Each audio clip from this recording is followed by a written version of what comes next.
6, about 9:03. Jeanette, you ready? Yes, sir.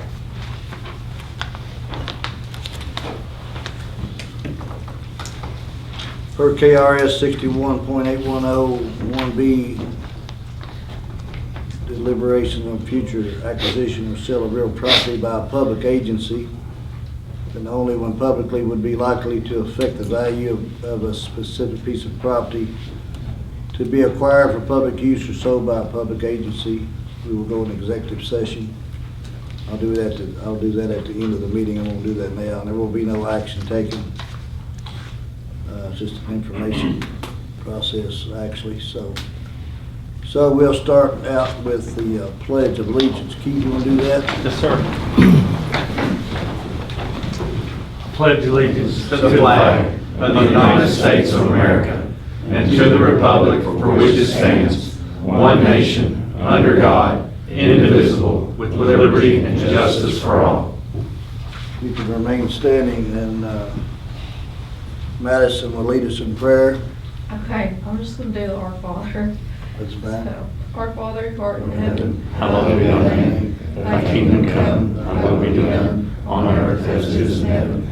Give us this day our daily bread, and forgive us our trespasses, as we forgive those who trespass against us. And lead us not into temptation, but deliver us from evil. Amen.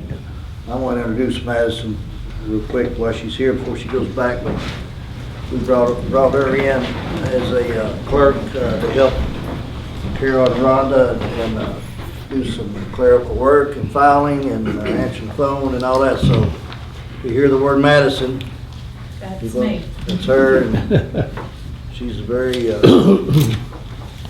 bright young lady. So glad to have you. Thank you. I have I'm gonna move this number 6 ahead of number 5. Is that all right with you, Don, for a minute? I've had Mr. Kenny Fogle come in today, and since we just had Memorial Day just a few days ago, he usually, it's been 20 years he's been doing the MC down at the service, so I've asked him to come in and give a few words about that, and he's going to have a song to play for us. Kenny, you mind doing that? I do not mind. Like I said, I appreciate, well, I will say you requested I come in, but it was sort of a mandate. He doesn't request much. He just sort of called and told me I was going to be here. And since I've been here, I've had about 4 or 5 people ask me, says, you know, why am I here today? Because it makes a few people nervous when I show up to a fiscal court meeting for my other job that I have. But above and beyond politics and everything else that we get involved with, I mean, sometimes it's hard to put that aside. But above and beyond that, we're all Americans. And I think we forget that sometimes as we get into our daily routine of arguing over a little petty thing here, a little petty thing there. But America goes back a long ways, and it wasn't, it's not by accident that we're the country that can discuss and disagree and debate. I mean, a lot of countries you can't do that. I hear people all the time tell me, no, so all this country, you know, they don't let you stand up and argue and complain. Well, I wouldn't want to live in that country. I want to live in a country where I can stand up and argue and debate, and me and Jon Snow go at it head to head, and we both come out as friends at the end, and it works every day.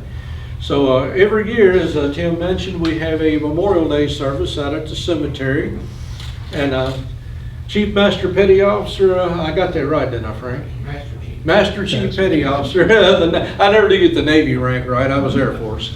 So I get that wrong every year. I got it written down. He and I put on a Veterans Day program, or a Memorial Day program, and well attended. And most of the time it's people that had somebody that passed away in service. That's what Memorial Day is all about.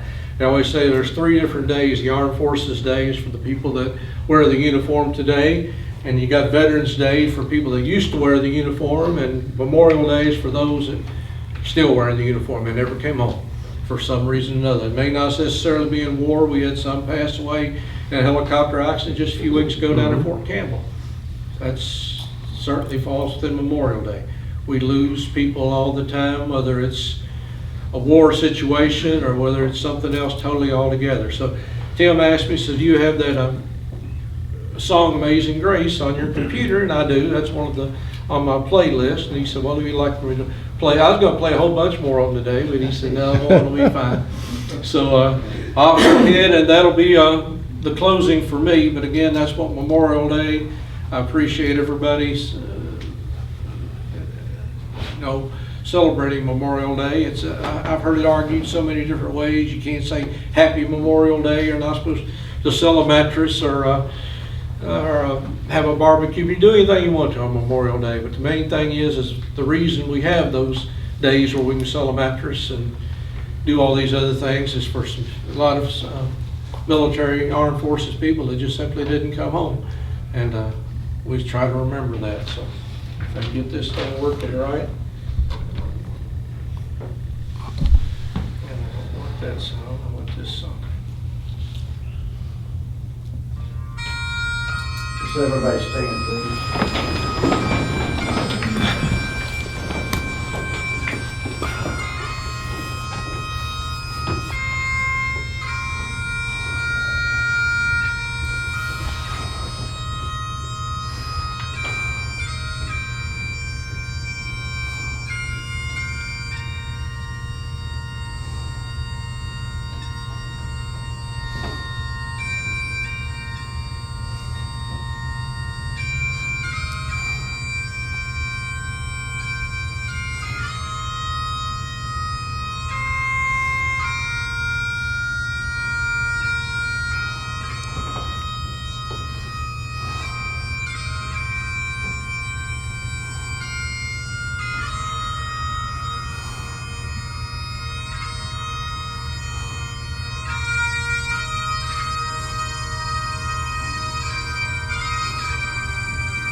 Thank you very much.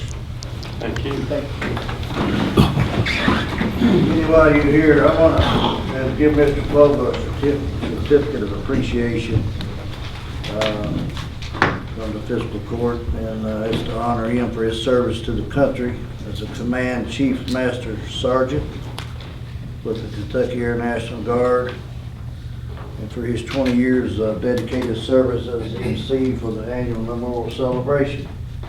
So we salute him on his selfless service to this community, this country. Wish him well in his future endeavors. Thank you, sir. Thank you very much. I appreciate it.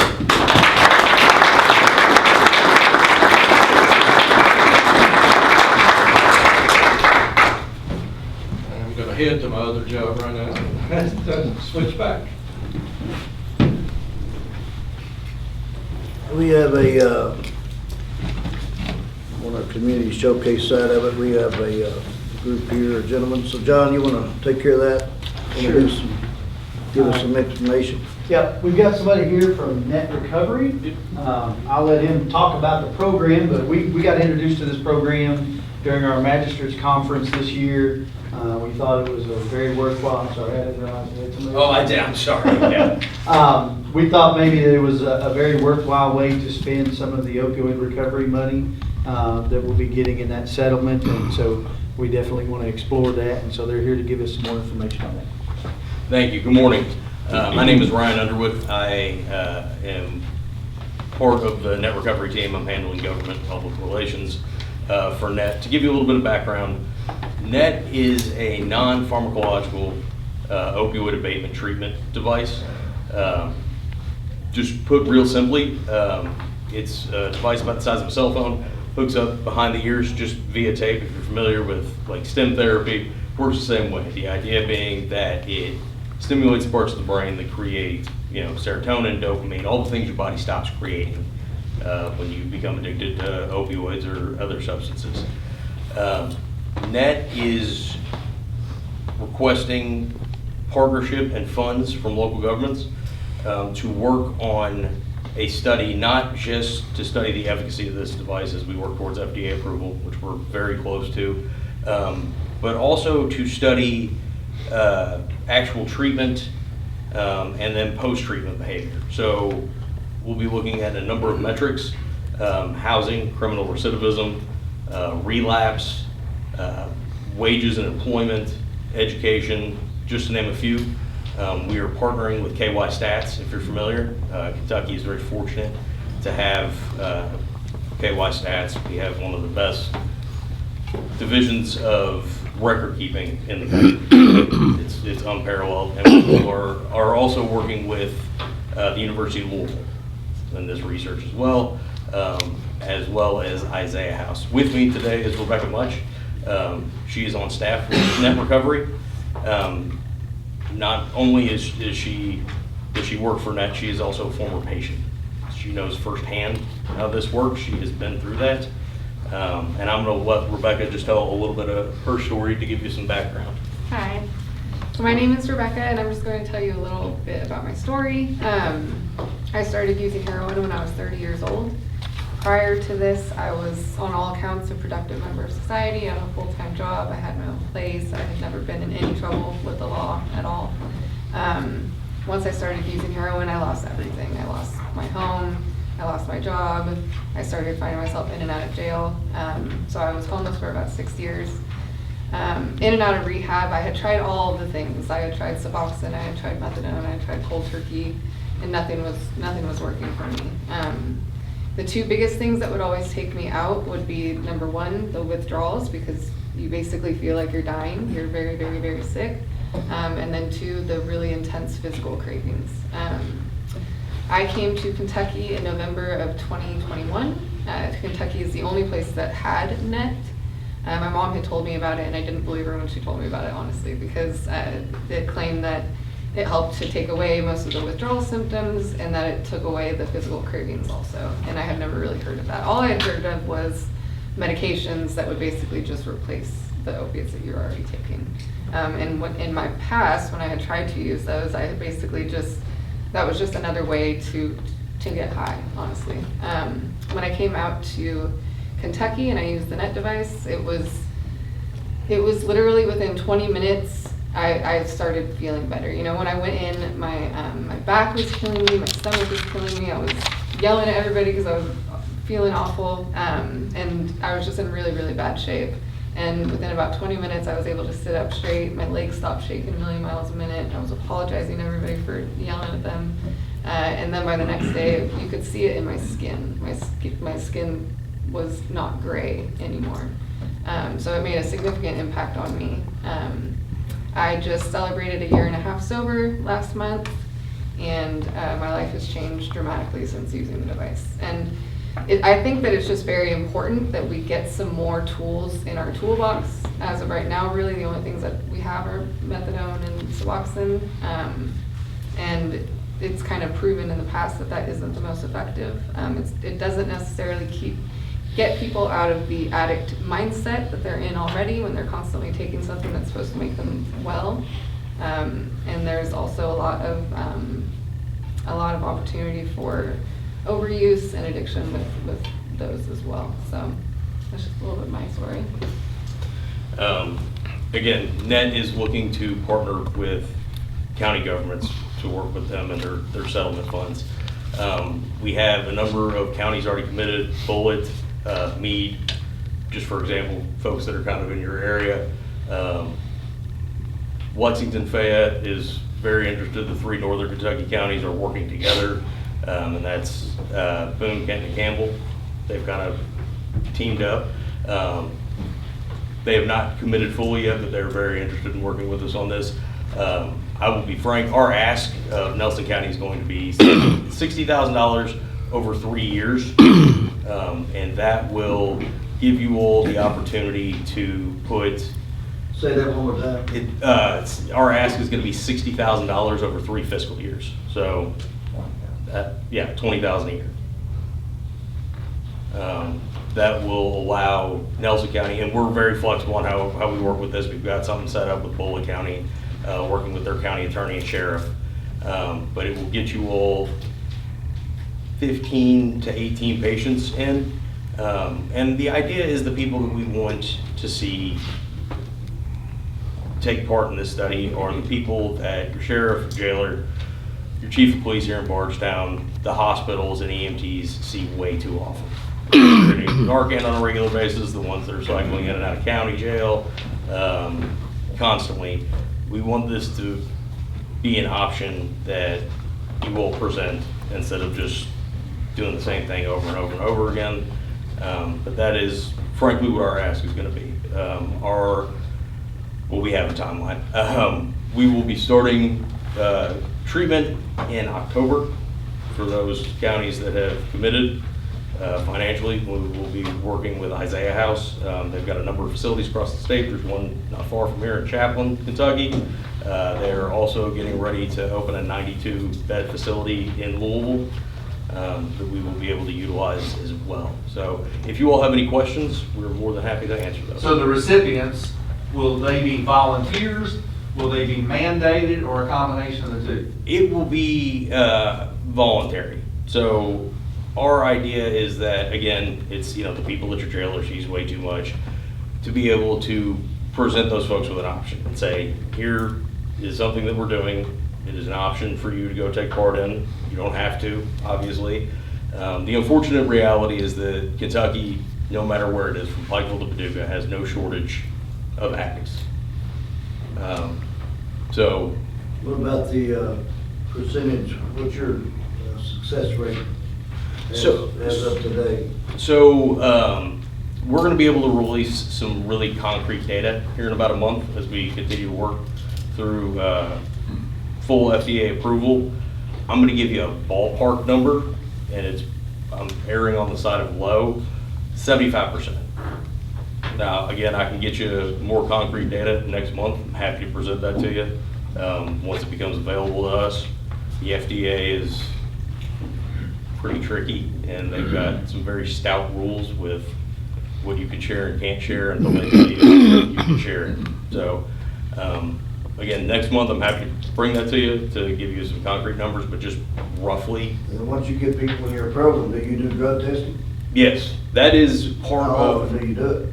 The SOBER study is going to be tracking patients for about a year after treatment, and part of that will be drug testing. I would say 30 days, every couple of weeks to once a month.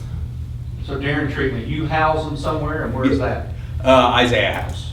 So the treatment lasts 3 to 7 days, and then we strongly recommend, and I can't stress strongly enough, that they remain at Isaiah House for the remainder of the 28-day treatment period.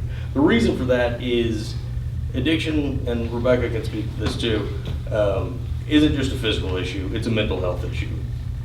If you're, nobody's walking into a treatment facility because everything is going wonderful. We want them to stay there so that we can work with them and getting them plugged into the wraparound services in your all's community. So, like I said, we want to take these people effectively, get them as close to, as healthy as Rebecca is, and then bring back very productive members of society in your community. So that is, job, housing, those kind of things. And then we measure the metrics on that to see how they did. Another question on the percentage of the partnerships with the counties. Are you partnering with any cities?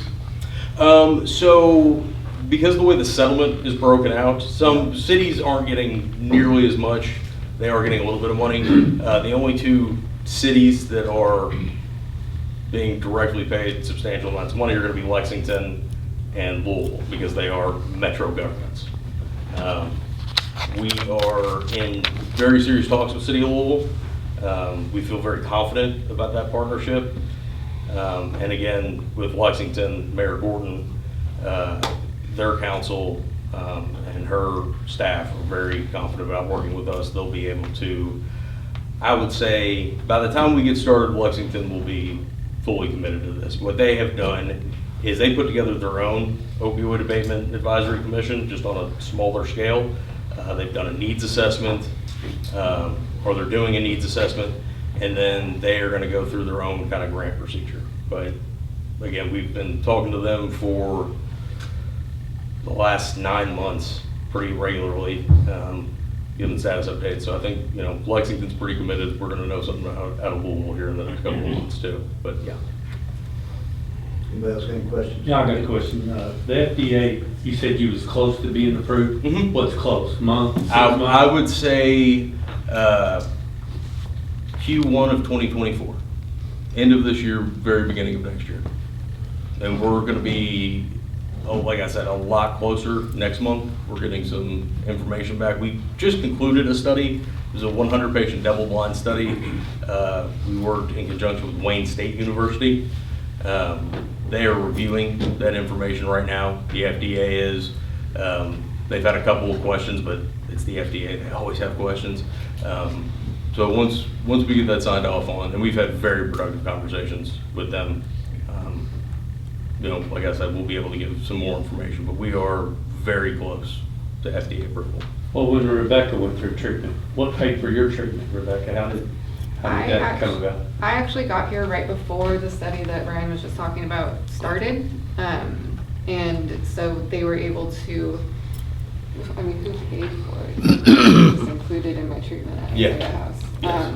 So it wasn't really paid for by anybody. It was, they were rolling out the new study, and I got here right before it started. I came from California. And so they kind of made an exception and treated me not as a part of the study. So the study that Ryan was referring to was a quadruple blind placebo-controlled study. So 50% of the people received treatment and 50% of the people did not receive treatment. And so I was not included in that. I got a 100% working device, which is why I feel so passionately about it. I think the biggest difference between the treatments that we have available now and the NET device is when you go into a 28-day treatment, you spend the first week, 2 weeks just going through all of those withdrawals, and you're not really present for anything. And like Ryan had mentioned, there is a lot of trauma and mental health issues that you have to work with to try to combat that addiction. And if you're spending half of the time that you're in treatment just feeling incredibly sick, you're not able to start going to those classes and start learning those tools that you need to learn to start dealing with those things and learn how to integrate back into society. What the NET device did for me, and I've seen it do for others, is because they start feeling better so quickly and they're able to be present, they're able to start participating in those things and start actually getting the most out of their treatment and not just getting another prescription that they have to take home with them and then they have for the rest of their life. Have you, one more real quick. Sure. Have you had any negativity about somebody said you messed them up?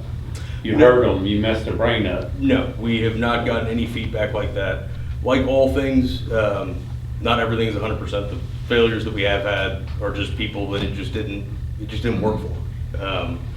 But we, like Ab said, ballpark, 3 out of 4, we're seeing tremendous amounts of success, but we've seen no negative side effects in the long term, and they have been studying this here in Kentucky for the last 10 years, treated over 500 patients. Again, the most recent study that Rebecca and I have mentioned. And prior to that, they studied this in Scotland and treated 500 patients there. We've had no long-term negative side effects. You know. Ain't that where it come from, Scotland? It is, yeah, that was where it originally started. Because the guy that does Joe's presentation, he's got an accent. Yeah. So, yeah, if anybody else has any questions. What competitors do you have as far as with the similar device or devices, and how many?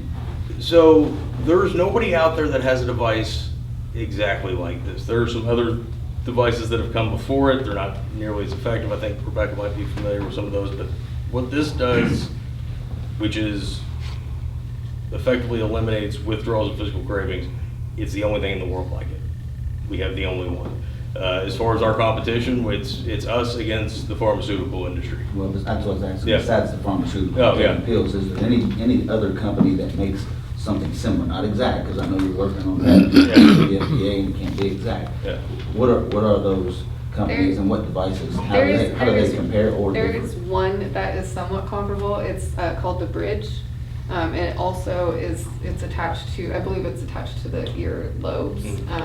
But it isn't, what the net offers is a long-term solution. What the Bridge is doing is it basically is bridging you in between being able to start taking Suboxone maintenance.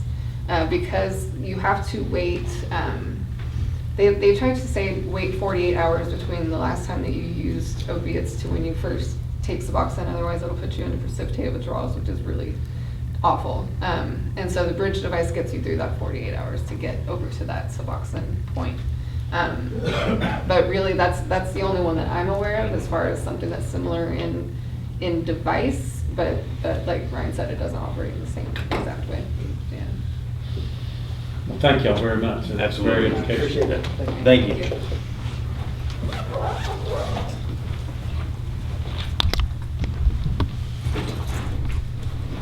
We have no public comment on the list today.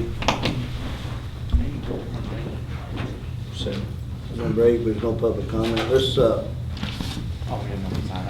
nobody signed up, no. I'm gonna skip all that. I'm gonna go straight to the rural secondary. You wanna go ahead and do that today? This rural secondary, they do this every year from the state road department, and tell us what we could get and beg and steal from them about blacktop money that everybody loves. So go ahead, sir. What's your name? Josh Lombeck. Josh? I appreciate the opportunity to come present the rural secondary program for this year from Nelson County. First, I'd like to start by just telling where the funds come from for this program. So 22.2% of the motor fuel tax receipts goes into the rural secondary program.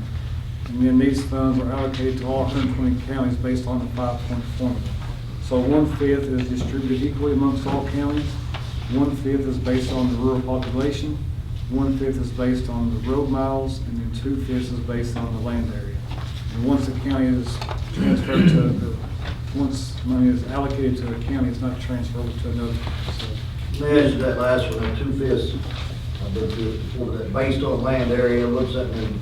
So they take the land area of Nelson County and look at the percentage of the whole state. So if you have one, whatever that percentage is. you We're get just this over average, aren't we, area-wise? I know for our district, Nelson County is one of the largest Yeah. land area counties. So I would say above average just based on our district. Yeah. So just based on the land area, 2/5 of your money is based on that. Raymond could tell you, he says we got 457,000 square miles to cover. 424 square miles. There you go. So compared to like LaRue County or Greene County, you're gonna get more money just because you have bigger land. Go ahead, sir. Sure. So in Nelson County, there are 141 rural secondary miles. And our first priority for these funds would be the routine maintenance and traffic, like the striping on these roads. And that amount is $646,700. Our second priority would be the resurfacing of Kentucky 458. from the Washington County line to US 62. That distance is 2.193 miles. We have an estimated cost for that of $239,000. Third priority would be the resurfacing of Kentucky 3207. That goes from Kentucky 509 to Kentucky 523, 1.131 miles with an estimated cost of $123,200. And there's a map on your handout there that shows what these routes are too. The fourth priority would be the resurfacing of Kentucky 2738. That goes from 0.65 miles east of Kentucky 55 to US 62. That distance is 3.22 miles with an estimated cost of $288,000. And then the fifth priority would be the resurfacing of Kentucky 2739 from Kentucky 509 to Cox Creek Bridge, 2.028 miles with an estimated cost of $181,386. And these are all estimated costs, whenever it goes to bid, whatever the price comes back. If it goes over, it just cuts into next year's money, or if it comes in under, then that money will be available for next year. Does the number go up a little bit on the gas tax? Is that exceeded? It is going up 2 cents this year, I believe, but that's not rolling into these numbers. It's not showing in these numbers yet. It's not, because last year the governor decided to hold the gas tax back on the Right. increase. So. What numbers did you use for place time on this, do you know? Jude did these estimates. 96, I believe. 96? I don't, The prices that we've been 90. seeing,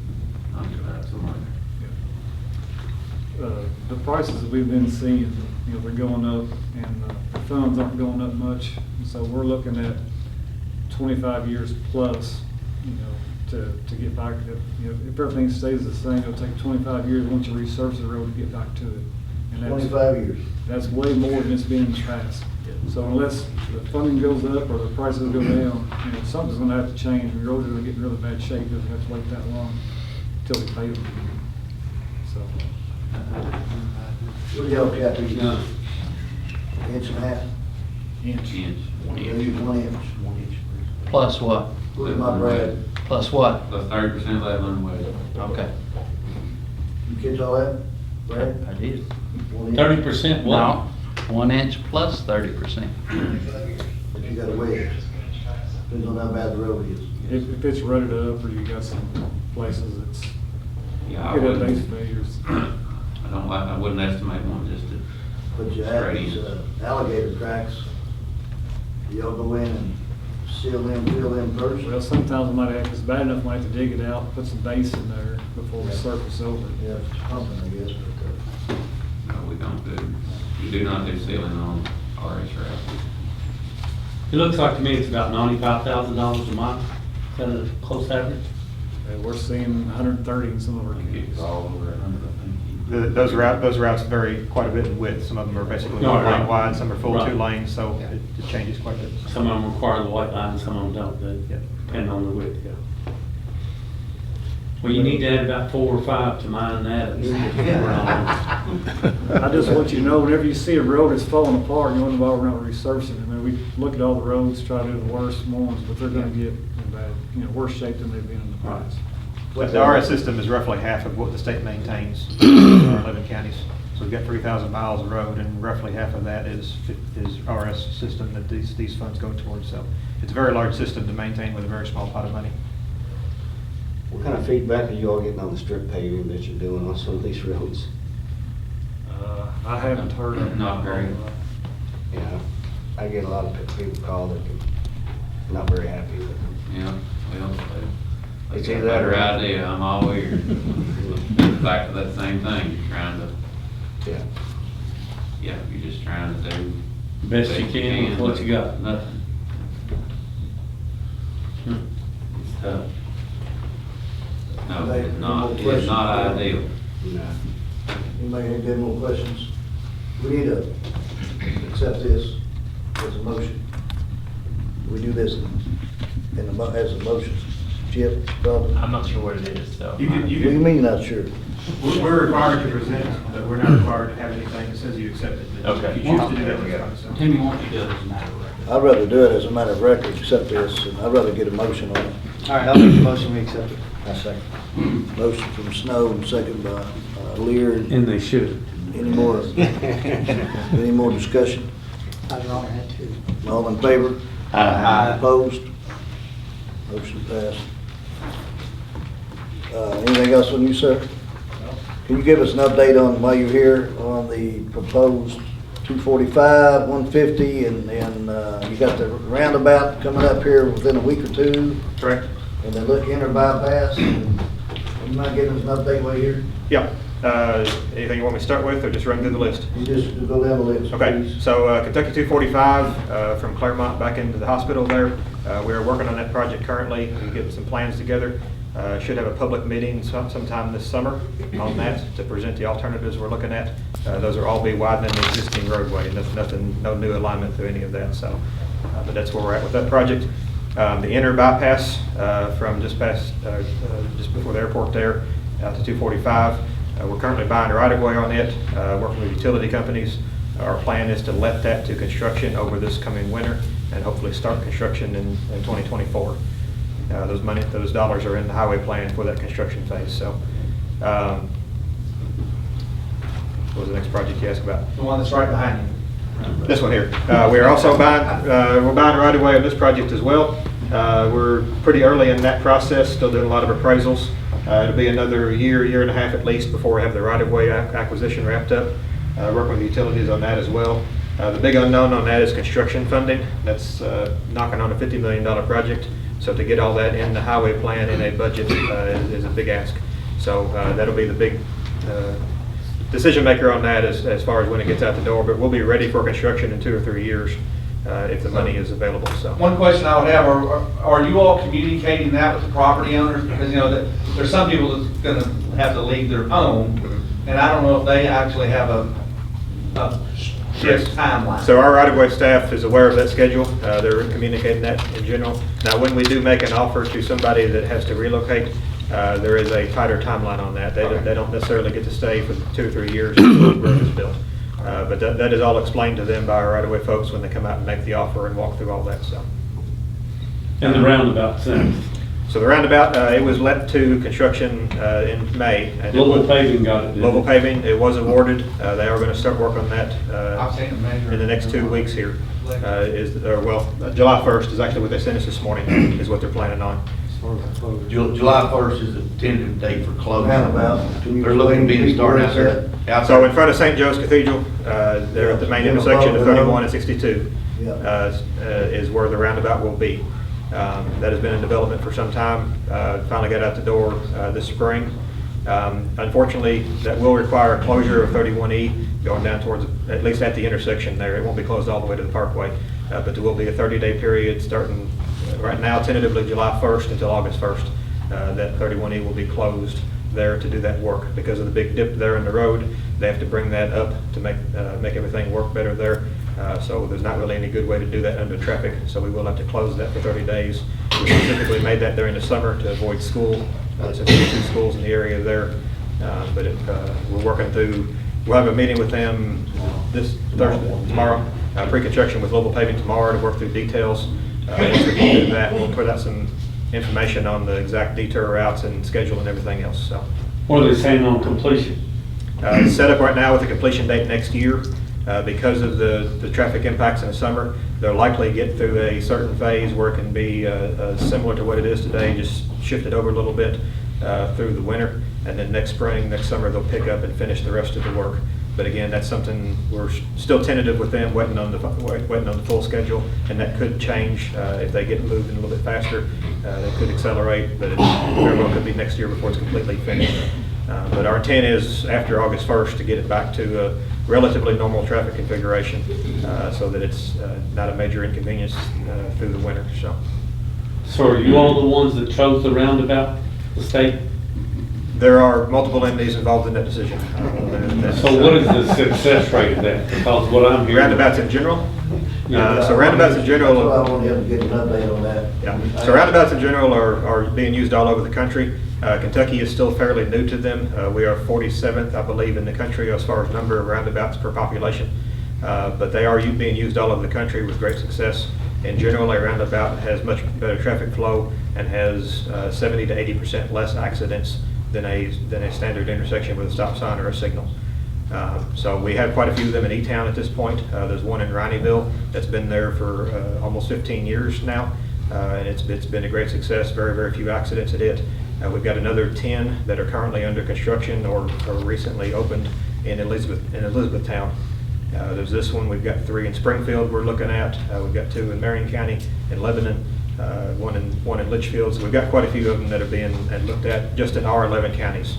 KYTC in general all over the state is heavily considering roundabouts at any intersection that's getting rebuilt because they do statistically across the country they do work and they do provide a much safer intersection. So. Where's one similar to what you're putting here, so I may be able to go visit it? This is probably most similar to the one in Bowling Green in front of Western. It's what we call a lane and a half, or it's got 2 lanes on some legs, 1 lane on some legs. That's very similar to the one in Bowling Green there in front of Western, which was built now, it's what, 6 years ago, and it's been a great success down there as well. Again, very few accidents. People's happy with it? They are, and actually less accidents than was anticipated, and more traffic than we're dealing with here in Bardstown at that intersection. So. Because I've heard everything. I mean, it's Well, there. one thing I wanted to explain it because the general public get questions all the time. When you have on the red light here, call somebody, you hear it every day. Right. They taking them out. I think you said you took 12 out in E-Town, right? We took quite a few out in E-Town. Signals. Signals are not safety devices. Signals are traffic control devices. They help traffic move in a high volume intersection, but they do not make an increase they do not make a difference in safety, and a lot of times they make a detriment to safety. That's why I want the general public kind of see that and understand it. Now, the question I'm hearing, and we talked about it internally somewhat, is the roundabout right here. It's kind of backwards. Yes, Based on- so what's around the courthouse here is what we call a traffic circle. There's a lot of those across the country in old town centers like this. A roundabout, once you are in the circle, you have the right of way. Versus a traffic circle like this, there's different legs that you have to yield to somebody else coming into the circle. So that is something we're going to be looking at, is the traffic circle around the courthouse here. Same thing in E-Town, we're going to be looking at that one soon as well. What the impact would be and how the traffic would flow if we convert that to a roundabout operation, so that there's no confusion on how to run those. Because out-of-towners, when they get here, they think they got the right way. Right. Yeah. But we do have a handful of traffic circles in our district and across the state that are still around courthouses. Now, there are some that have been converted to a roundabout type operation. Columbia has one around the old courthouse, but it functions like a roundabout, but it has parking around it just like this one does. So it's not unprecedented to convert those to a roundabout operation. But like I said, that's something we're going to look at both in Bardstown and E-Town very soon here and see what that may take to change that. I think it would help the flow of traffic if it got turned into like a roundabout. Right. Because the inner circle has. Yeah, once you're in a circle, you have the right of way, and you have to yield coming in the circle. Now, there's always, the downside of that, some legs will suffer a little bit and have to wait where they didn't have to wait before. But there'll be some traffic studies done, including the signals around in the area there, to make sure it doesn't cause any backups. So. Yeah, but we don't want to be below average, we want to be above average. As far as the number of roundabouts? Yeah, I mean, no, as far as getting in a circle, no. I don't know about roundabouts. I'm telling people I've got an open mind. I said, I've got an open mind. I know most of the boys work at the state road department, so. Well, and that's the thing. There's a lot of misunderstanding that there's folks out of Frankfurt or DC making these decisions on roundabouts, and it's folks, especially in E-Town. I mean, that's where our main office is. We've got all of our folks live and work there. My son goes to school there. We're putting one right in front of the high school he's going to go to in a few years here. So we truly do believe in them and think they are the best solution. But it will take some time for the public to get used to them and accept them. So the data shows, they show me it's about 72% in that range, the amount of deaths and accidents saved. 72%? 70, it was 70, you showed me the numbers. Yeah. It was, So roundabouts, common sense. there's what's called conflict points at intersection. It's all the different ways to get in an accident at an intersection. So a typical signalized 4-leg intersection or four-way stop has 32 different ways you can get in an accident, depending on which ways you're coming from. A roundabout has 8. So it has a quarter of the number of ways to get in an accident, and all of those are slow speed, minor angles. So if you do get in an accident, it's a minor fender bender, not a T-bone, something that can severely. Or an 18-wheeler taking up both lanes. That's correct. So there will be some of that, obviously, but once an 18-wheeler is in it, they will have the right of way on both lanes as far as off-tracking. There's not a ton of 18-wheelers that go through there, more. You need to sit out there and look. No, there are, I don't deny, but compared to a lot of our intersections and some of the other ones we're looking at, and it will be a larger size, but if an 18-wheeler goes through there off the parkway, something interstate size, it will off-track into both lanes, and the drivers will have to yield to those, but. Madam, I asked you about 245. You said you have a survey and all, I guess, Claremont, or be down 65 almost, or? Almost 65, just before the curve there, before you get to Jim Beam. So District 5 out of Louisville, Bullitt County is covered by District 5 out of Louisville. They have a project from the interchange down to the curve just past Jim Beam. We're going to pick up 4.5 miles of Bullitt County and do that with our project. Honestly, because it's really a Nelson County project and a District 4 project. So you tie that in, you tie that all in, because initially on the paper, it's going from the hospital down to Four Roses. And you're talking about they're surveying all the way out, talking about doing the 2+1, or? We're looking at a few different options. We're waiting for a traffic study to come back to see what the future traffic will be. Right now, our hope is basically through Bullitt County, which is all Burnham Forest, and has its own issues to work through, is we can do a 2+1, and there's very few access points through there. A 2+1 like we've done around Campbellsville, Lebanon, Springfield. That's what we're looking at there and hoping to move forward with. But if the traffic forecast says that it's going to warrant four full lanes in 15 or 20 years, we may have to reconsider that. Can you explain to the public what 2+1 is? So a 2+1 is essentially a 3-lane section of roadway that has alternating passing lanes. Every half a mile to a mile, you'll alternate and have a dedicated passing lane in one direction, and then it'll flop and go the other direction. So if you've been down, so US 150 between Bardstown and Springfield, it'll be 4 lanes down to just past the Botland area here. But then the rest of it, all the way to Springfield, will be a 2+1 with alternating passing lanes when we're done. If you've been to Springfield, down towards Lebanon or Lebanon to Campbellsville, in that area, those are completed 2+1s in the last few years. That's very similar to what we'll be doing and looking at on both 150 as well as 245. They seem like they work pretty good for me. I mean, I travel. They do. As far as traffic flow, you get, on something of these type of traffic volumes, you get 90% of the benefit of a 4-lane at a significantly less cost. Yeah. So. It's a whole lot better than actually a 1-lane, a 3-lane. They work a lot more efficient. So. Anybody got any questions for the state engineers here? Thank you for the update. That was pretty informative. Yes, thank you. You're welcome.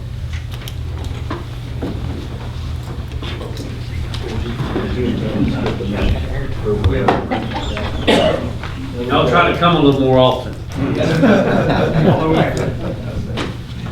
What else, Skip? Yeah, we'll go back to the Oh, minutes. Mark. Anybody, let's go back to, anybody got questions on the minutes? And None noted. I'll make a motion to accept both sets of minutes. motion by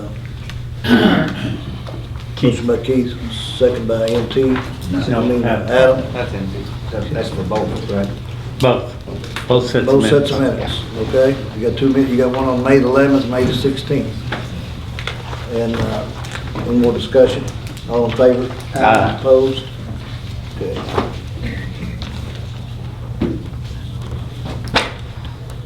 Let's go to the,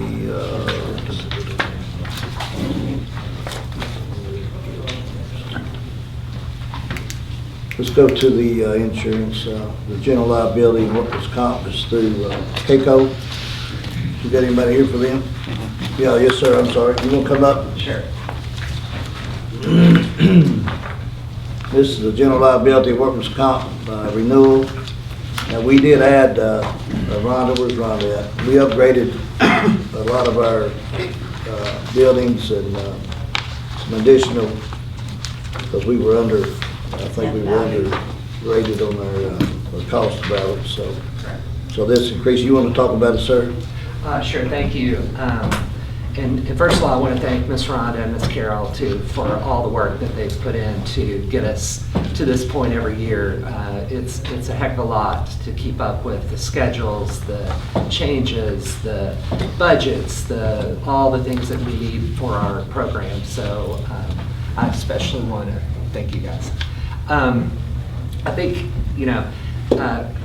The story of Keiko Insurance right now has been storms. I think you guys have probably heard the term, I know I've heard it for many times now, convective storms. In the last 18 months, the weather pattern seems to be changing, maybe even more in the last 18 months in the last few years. Everybody, of course, knows the tornado. That impacted 16 counties. We've had flooding in East Kentucky impacting 10 counties. The deep freeze, you all remember that. That impacted 32 counties. The Overland hurricane in March, I'd never seen anything like that. That impacted 40 counties, including you all. What do you call that? An Overland hurricane. Never heard that term. Overland hurricane. I've never heard Did you name it Overland? No. No. That's overland. Overland, sorry. Overland. That's my East Kentucky accent.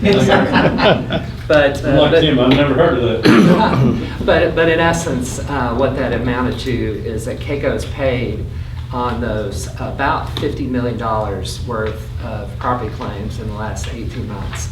And the message that they want to deliver to Mother Nature is, give us a break. We need a year or two of none of these storms. So what in essence that's amounted to has been a need to increase the property rates for the program.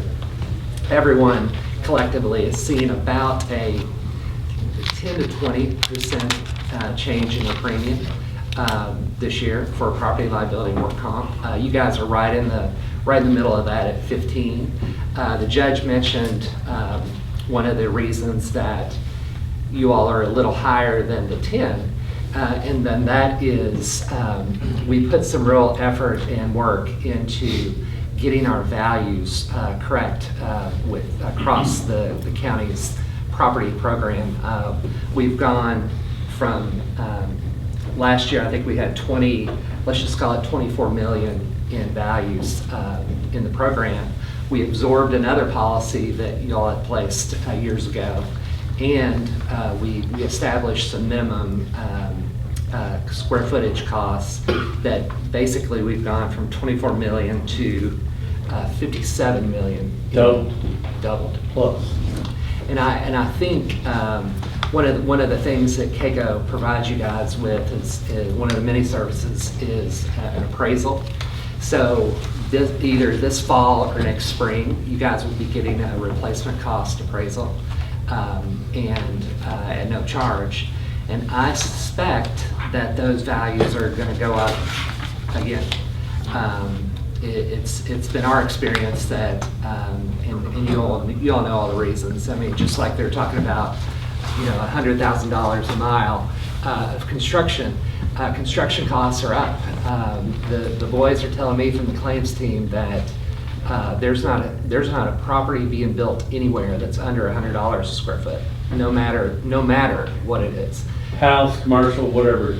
$100 square foot. And 100 is the bare minimum. If it's $100, I'd like to get some. Yeah. So we're seeing that trend, and the reinsurers, of course, that Keiko works with have really placed an emphasis on the valuation of the properties, and I think there's a lot of benefits to you all of getting a replacement cost appraisal, but certainly from an insurance perspective, getting these values close, not perfect, they're never going to be perfect, but getting them close is a big part of our effort for you all.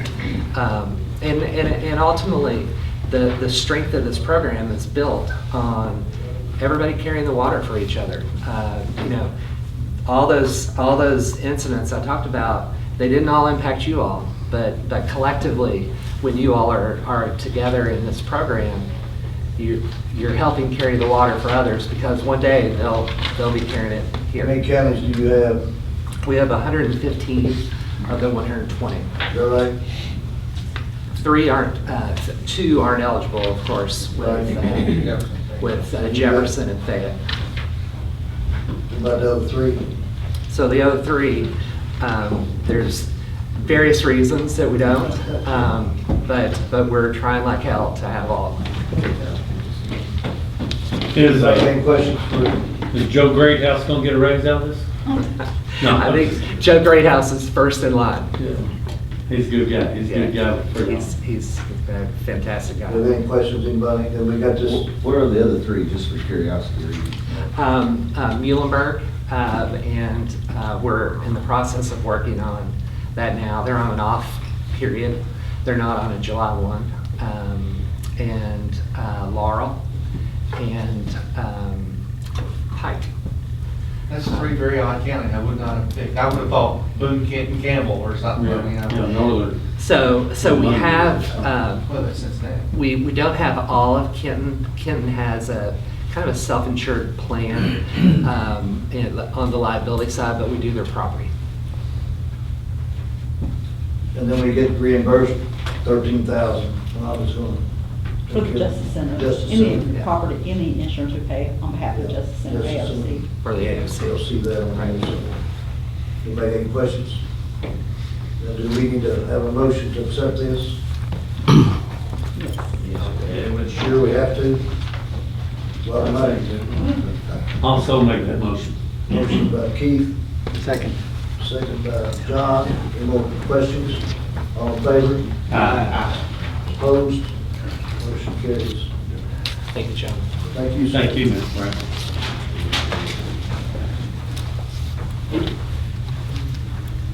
Bills and transfers, let's skip one again. Let's go back to employee health insurance, number 11. We got Mr. Doug and Mr. Ashley. Yes. You want to come up? Now, we've got just to let everybody know what's going on. I'm proposing to the fiscal court. Actually, the committee, we've got a committee established with, who's on the committee? Adam, Rhonda, Carol, myself, Brad, two, and then these two gentlemen. We've met, I don't know. I think 6 times. Half a dozen times About about, 6 yeah. times. Yeah. And it's, there's a whole lot of moving parts on this. And of course, from day one, and I told them, I looked at this even before I got elected, I think going self-funded would save the county a lot of money. And I think we can offer a lot of benefits, more benefits to the employees. And we can offer 2 options versus just a single option we had before. We've got a health savings plan included, and with all the drug benefits, and it's just a whole lot to it. I mean, and I've learned a lot. I knew a little bit, I thought I knew a lot, but I've learned a lot more. Adam's been in the insurance business, that's why I wanted him on board.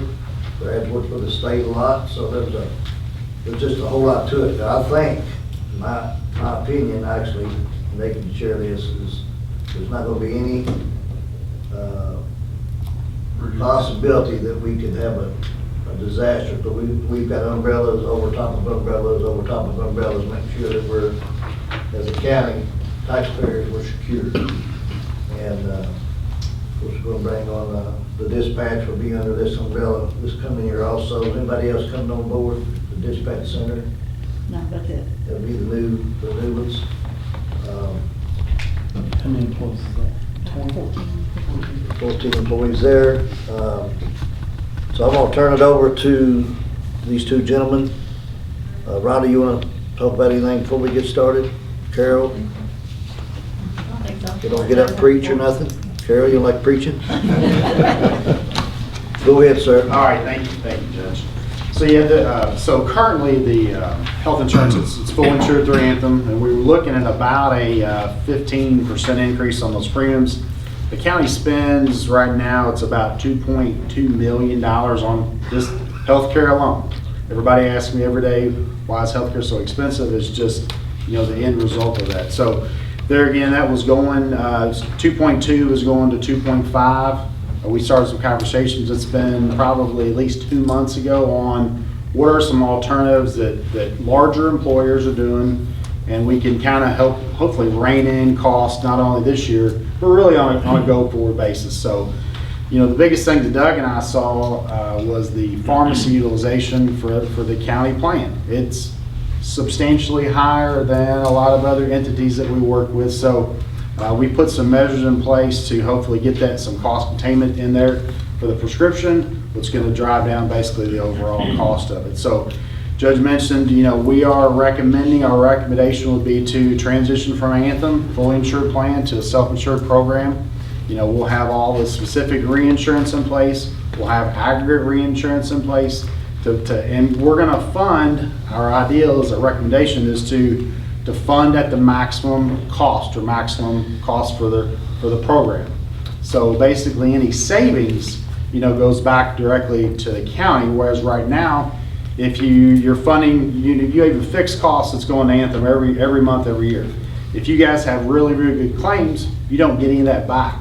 With this alternative program, basically you would retain those funds, and it really provides some incentives to, you know, we're looking at doing some wellness programs, some other things that hopefully are going to drive down the cost on a go-forward basis. So there again, there's some considerable savings that could be achieved by doing this. You know, it's going to be, you know, a year, 18 months before we really concrete know exactly what it looks like, but, you know, there's some good dollars that could be saved out there. So there again, going from Anthem to it's a company called UMR. Actually, it's a company that Doug and I have. It's a part of United Healthcare. We would look at using TrueRx for our prescription, our PBM, and then there's going to be a Sharks RX program that basically anybody who's taking a high-cost medication, they're going to work through the Sharks to basically source that through basically an independent arena to get that medication, potentially get that out of the claims fund. We're going to add additional options for the employees on the health insurance. There, you know, I guess probably for the last 20 years, there's been one health insurance option. They're going to add an additional option. It's going to be a high deductible health plan. The county's going to put a little bit of money in to help get that HSA account going. It's going to be on a match basis. Is that correct, Tim? Yes, That's what we're thinking about. And basically, it gives the employee just a little bit more options because, you know, my needs may be considerably different than Doug's needs or the judge's needs. You know, I may want to have a little bit lower premium and put that money back, or I may want to pay a little bit higher premium, you know, and have lower co-pays, etc. So we're going to expand the bandwidth on those options, and then move a lot of the ancillary coverages over to MetLife. We looked at those, we priced those out, and MetLife is going to be a better provider than our current one also too. And there's 3 or 4 different options are going to be added for August 1. There'll be a critical illness, accidents, and hospital indemnity. These are voluntary plans that the employees can pick up if they so choose. That would help provide some additional financial protection in the event that they had a medical incident or something happened in their family. Is copay going to change? The current plan as it stands now is not going to change in nature. Copays are staying the same, deductibles stay the same, your out-of-pockets will stay the same on your current plan. If you want to transition to that alternate plan, the deductible is going to go up and the out-of-pocket's going to go up, but the premium is going to go down proportionally for the employee. So like a perfectly healthy 22-year-old male or female that has no medical issues would probably choose a plan of that. Somebody my age, 67 years old, and health issues, I would probably choose this. Probably, more than likely. That's a very good summary, yes, sir, yeah. Okay. Yeah. Well, this example, I won't get into the details, just the original plan right now, it costs employees, if I'm reading this right, we went through $125, and if they take the high deductible plan, they can get it for $67. It's about half, actually. So. What page you on, Judge? Second page. And then look at the bottom in the green and the brown and, Well, ours is different here.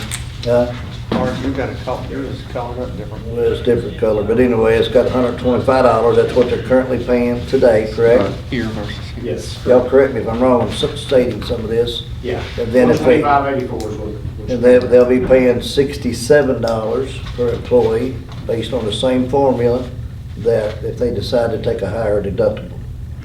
So, anyway, that's just an example, but you go ahead, I don't want to, because there's a lot of detail, we may got a lot of questions or whatever. Yeah, and there again, 2 plans side by side, and then to your question, or to your statement, you know, that 22-year-old single, male or female, they don't have a lot of health conditions, they're gonna save some money on their monthly premium, and they have the ability to put money in on a pre-tax basis into what's called a health savings account.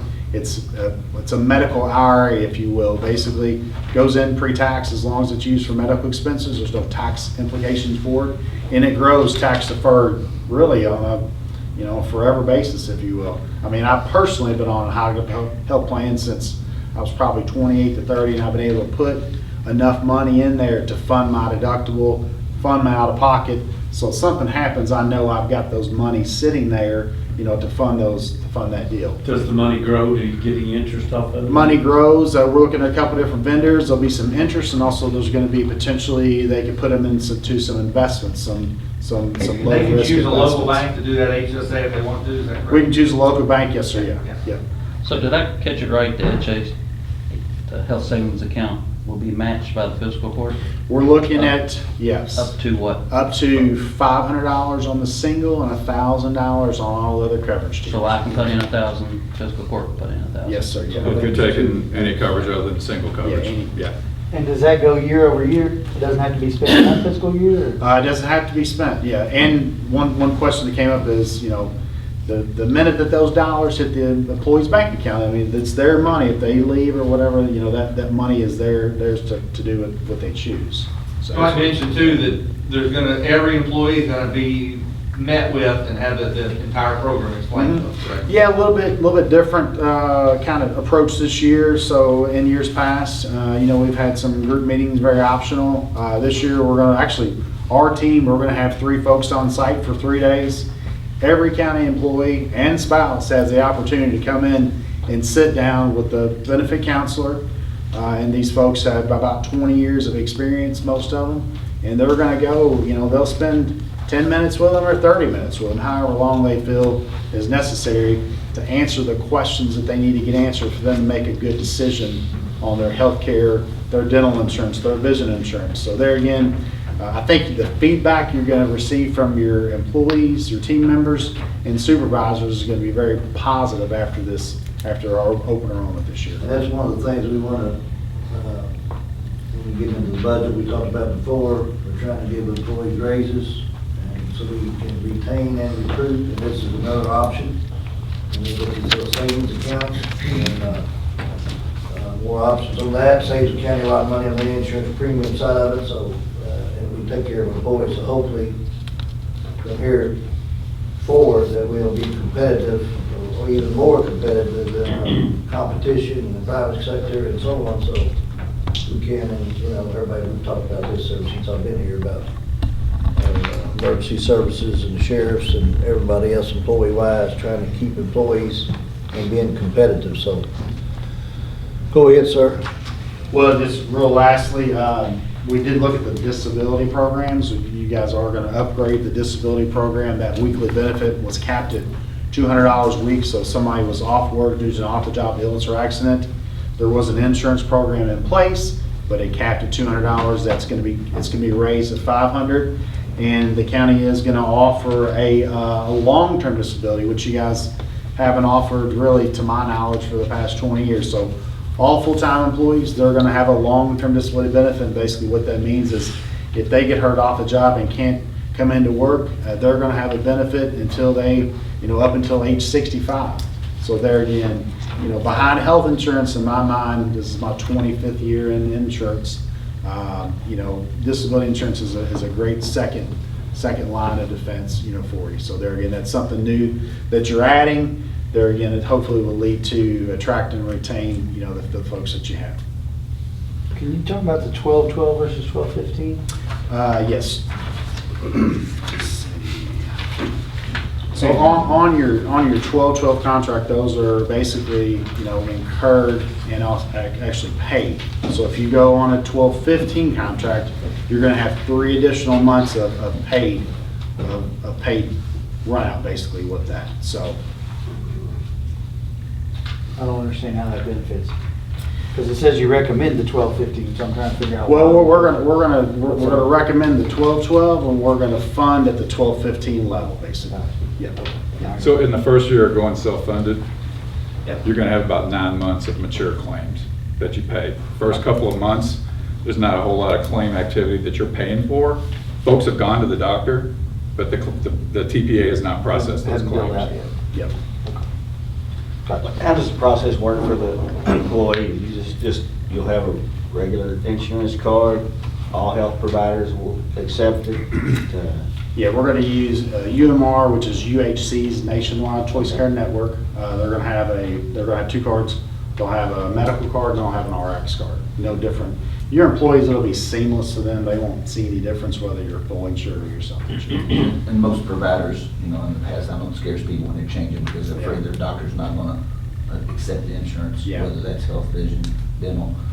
Do you have the, and I'm assuming you've done the homework, Ben, where you've been with us before, where we covered locally? Yeah, we did a data or a provider match. We didn't see, what was it, 90+% probably. On the dental and vision, there was almost 100% match. In fact, some of the networks with Met were a little bit bigger.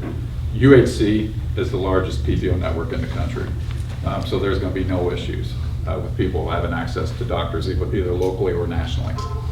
Suppose there is the issue, will y'all work it out? Yeah, all we have to do is be notified, our team, just let us know if somebody has an issue. They come to us. We can either approach UMR to get that provider in the network, or we'll help work with the employee to kind of work through and get some type of a discount out of it. What's your role in this, your company's role? What are you? We're consultants advisors. You know, basically, we're employed by the county. We don't work for United Healthcare. We don't work for Anthem. We're Humana. We're just independent advisors. Hired guns. No, we're local hands. How many counties do you do this? How many counties do we have, Doug? They're nationwide. This company's nationwide. Yeah, we're a nationwide company, but actually, ironically, started in Kentucky. Owensboro was the first acquisition for this organization. I want to say 50. Yeah, counties and cities, probably we have, I'd say 15 to 20 counties and cities at least. In Kentucky. In That's Kentucky, what we represent. And then. So it's fairly new. No, Here in no. Kentucky. What do you mean? 15 to 20 counties out of the 120? That we represent. That we don't know what the others are doing. The other hundreds, Yeah. but the 20 y'all got, you know. Yeah, well, and cities, the other part of this going self-insured is you have to have a certain employee count for it to make sense, and you have to have a certain premium level. So the for it to smaller make counties sense. has only got 40 employees, y'all don't even look It's at not it yet. because it's not worth their Well, time it's- and yours. Well, no, it's too risky for them to do that. Not their risk, yeah. Yeah, it's too risky, yeah.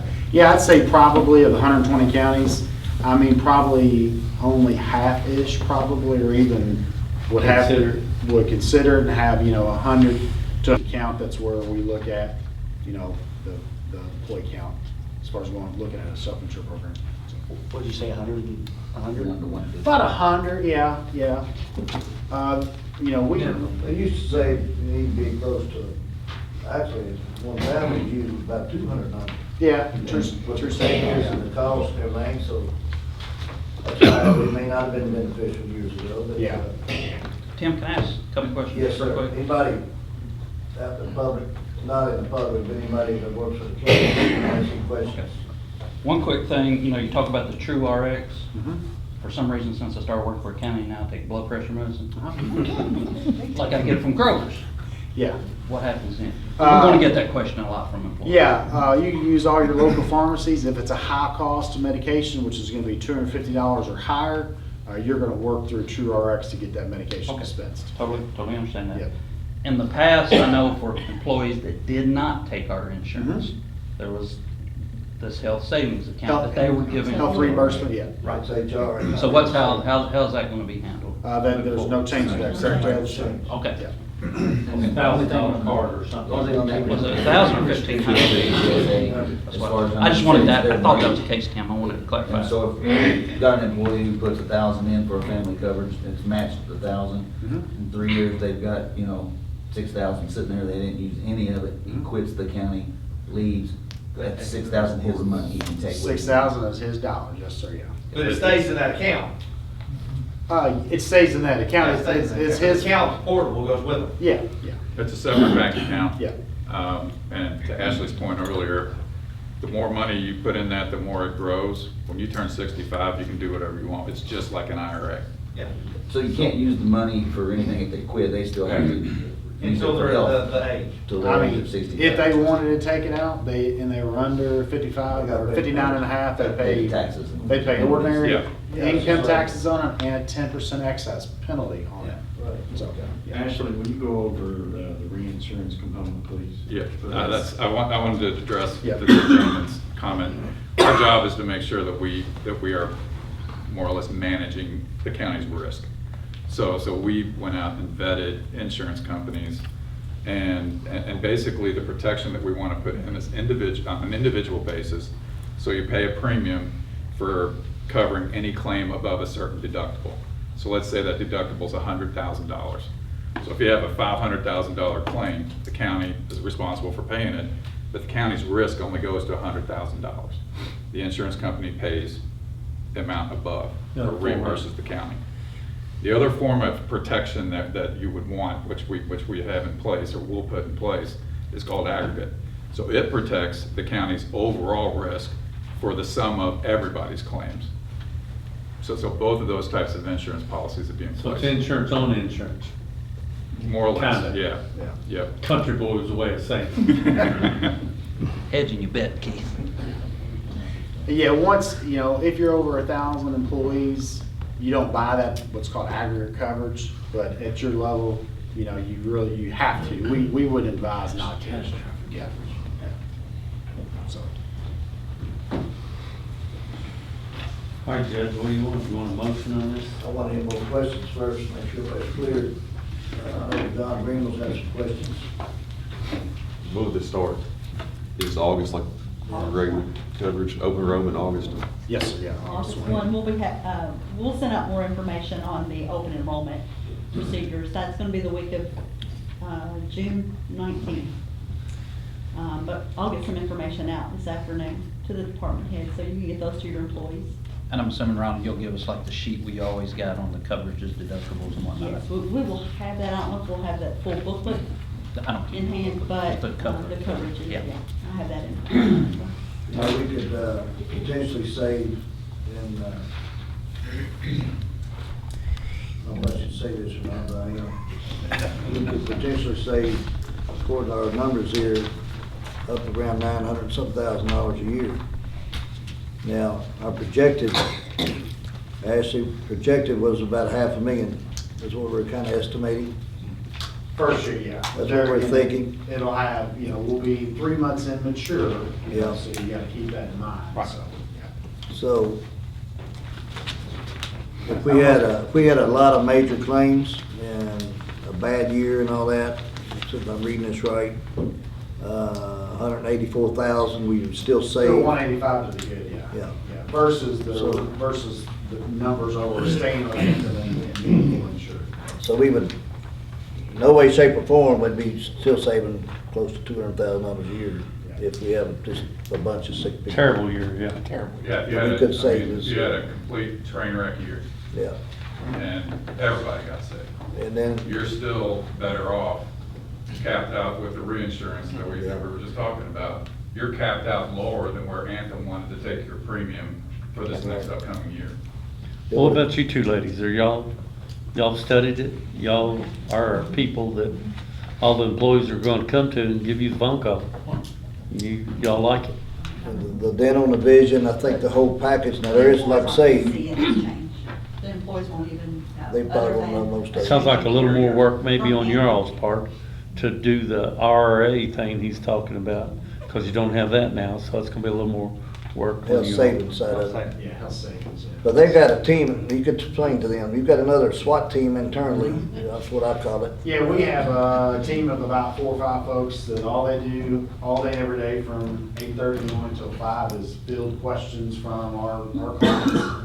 And most of them have 15, 20 years benefit experience, so, they can answer any claim questions, prescription questions, if they need an ID card in a pinch, we can get those back out to you. And one of the things that we're doing with this open enrollment is, we're going to put everything into an electronic format. We're going to have everything online for employees. to look at, so they can access their benefits really 24/7, 365. So if they have a question on a Sunday and they don't remember, you know, they can log into their portal and see exactly where their copay is, or maybe where the dental provider is, so they can get those questions answered if they would like to, you know, on a self-serve basis. But there again, Doug and I have a team of folks that's all they do is answer questions for our clients. Is your company's fee factored into these? Yes, there are fees in there, yeah. Yes, sir, yeah. Yeah, and a little bit about Assured Partners, that's who we work for. Tim mentioned earlier, we're nationwide. There's about 5,000 employees, a couple hundred offices nationwide. We're independent advisors, so we basically work for employers, and we don't work for the insurance Are you company. self-insured? We are self-insured, yes. Actually through, and I have a UMR card in my pocket as it stands today, so. Yeah, it's, you know, the experience for the employee is not going to be very much different at all. Employee's going to get an ID card just like they get an ID card from Anthem. It's going to say UMR on it instead of saying Anthem. Everything else is going to look, smell, and taste the same. How was this initially funded? I mean, on what, August 1st or so, it'd be a monthly payment, or? You'll get an invoice every month for two, what we call administrative components. UMR charges a fee to do the work that they do. Pay your claims, work the customer service, put your plan documents together. They act at sort of like an Anthem, except they're not holding the risk. So you get a small administrative fee every month for every employee. The insurance company, where we've got the specific and the aggregate insurance, you'll get an invoice for that. And then about every week, Rhonda and her team will get an email from UMR saying, here's the claims you need to fund for this particular week. And then it's That's just over what we have in there, though. if it's over If that's more than we've already paid. Well, we're asking you to fund, I mean, we had a note in there, we're asking, we will show Rhonda where the funding level should be, which is well within your budget from my understanding. So there won't be any issues with overfunded, Jeff, with being to overfunded. give you an idea, we budgeted already to cover the anticipated cost that we have. Okay. It will just come in and we'll pay it, we'll just pay as we go. So it's already allocated, it's already sitting there. And in our budget, we didn't anticipate these savings, correct, Ron? No. We still got a period in there that, so at the end of the year, we should have enough money to maybe buy top another road, Keith. But to answer your question, though, Those funds need to stay in the health side. We're gonna split it, we're gonna share some. Okay. Healthy roads. We did fund There you that. go. All right. That's where we're talking about funding at the 1215. We're actually overfunding ourselves intentionally, knowing. No that we risk in the need- first 6 months is what I'm. Right. And what we're recommending is to Mr. Metcalf's point, and back to the question you had about 12-12 versus 12-15, right? In the first year, since you're only paying claims roughly 10 out of the 12 months, really that's what you're on is a 12-12. And the big savings will be realized the end of the second year. Right, but we're recommending you fund at the 12-15 to mitigate some of the impact of going to a mature contract in year 2. So you're already kind of pre-funding the anticipated increase that we would see in 2024. So that way it's less of an impact to the county in 2024. Yeah, you're gonna hit with 2 months of trend, you get hit with 2 months and also trend on top of that, so we wanna make sure it's pretty well funded on the front end. All right, in the budget, did we have the 15% that Anthem was gonna raise? It was Yes, it anticipated. was. That wasn't half, no, you don't know. Yeah, what we did, the budget was with When we that, budgeted, we budgeted 15%. because y'all called and you knew that it was gonna be an increase. Just kind of what the trends were at that time. Have anything that you concerned with? No, and again, we met 6+ times for a couple hours each meeting, and we worked out a lot of details, and they answered a lot of questions, and they made a lot of notes and came back, and I'm satisfied. Actually, Eva was included on some of these also. I forgot early on. She had some ideas and suggestions and things, so. Eva, you wanna say anything about it? No, sir, they got it handled. That the renewal increase would have been $327,000 more dollars. That's on your second page if you look at it. The annual, we're gonna be matching health savings accounts, helping employees out. We're gonna save 2 to 500,000 is what I'm figuring, maybe close to $500,000. If you look on the other page, so the employee-wise, you're offering them more options. And then Never even mentioned the life insurance. the short-term. They've got significant additional life insurance available. Right. On a voluntary basis. Correct. Voluntary Available, basis. available. And the short-term disability and long-term disability, more benefits to the employees, and that's at no cost to them. No cost to the employees. So the employees are getting a lot more incentives and advantages and things at no cost, so. So the dental's gonna be at least as good as what we got, if not better. Yes, at lower premium. And we have the option to up that premium if we want to. On the dental side, do you have the option to go with the higher plan? Yeah, there's just one single option offered On dental, okay. Now, that is an option down the road if you wanted to give employees a choice between a lower dental plan and a higher dental plan, we can certainly put that in place. Yeah, but your dental plan actually is a little bit better than what we normally see in the market space because of the annual maximum is higher than what we normally see. So. I'll make a motion that we accept the proposed plan. Motion from I second. Adam, second by MT. Any more questions? All in favor? Aye. Opposed? Aye. Motion carries. Thank you, gentlemen, and I think everybody should be very happy with this.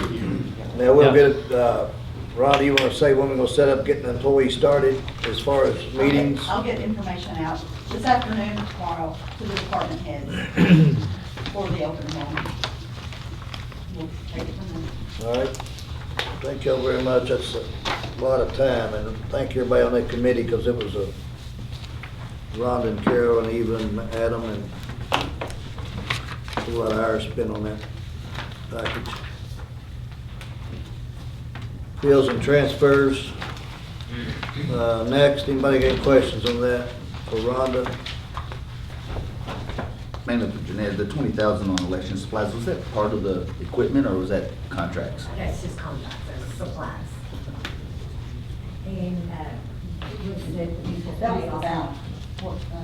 No, okay. no, the 20,000, that's just the supplies and the ballot setup and the programming, minus the 4,500 that was paid down. So actually, the total election supplies were about 25,000. What about this, to RWH computer for election equipment maintenance? Roman, he's our tech, election tech fellow for the whole day. He starts 7 to 6 and he's there until we leave at 8 o'clock or 9 o'clock. And he's also there during your education, during the training. Right. So we just pay him to be there just in case? Well, he actually goes out to the polls. We just bought brand new machines, what's he gonna fix? I mean, anytime, if he got trouble, if We had some he needs issues, something. on the election day, we had some issues that he actually went out to the polling places to fix. And he's there from 5:30 to 9 o'clock at night. What page is it? But overall, we were happy with how the machines Yes, operated, how everything went? It was nice not to have to worry. Yeah. Yeah, because the other machines was, So you took your blood pressure off and Brad put his on? Yeah. I hope it don't affect you like it did Brad, you start losing your hair. I was real pleased. I think Both you Brads, know, yeah. both Brads. It was I'm nice. with you. Sorry about that, y'all. You got the additional bills on top of that, and then you had the transfers on the back. Anybody see all that? Make sure you see that. Justice Center's paid off.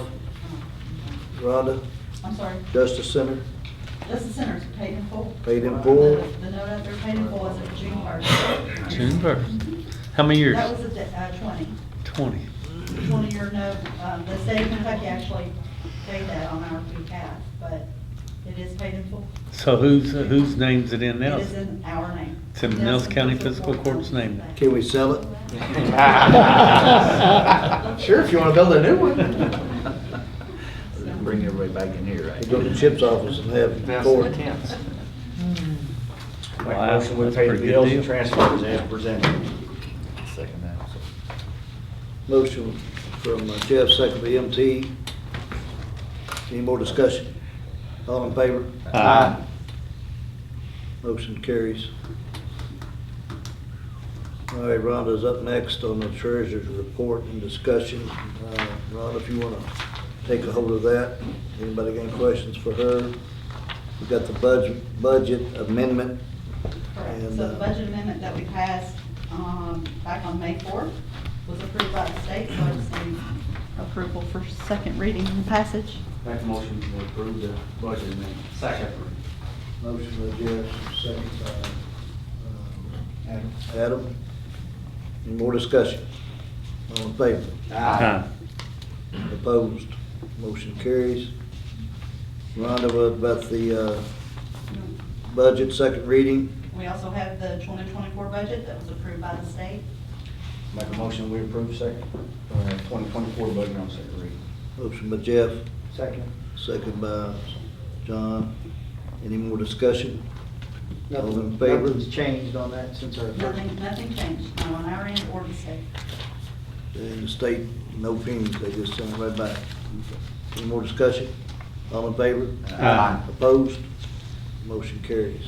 Any other business for Rhonda?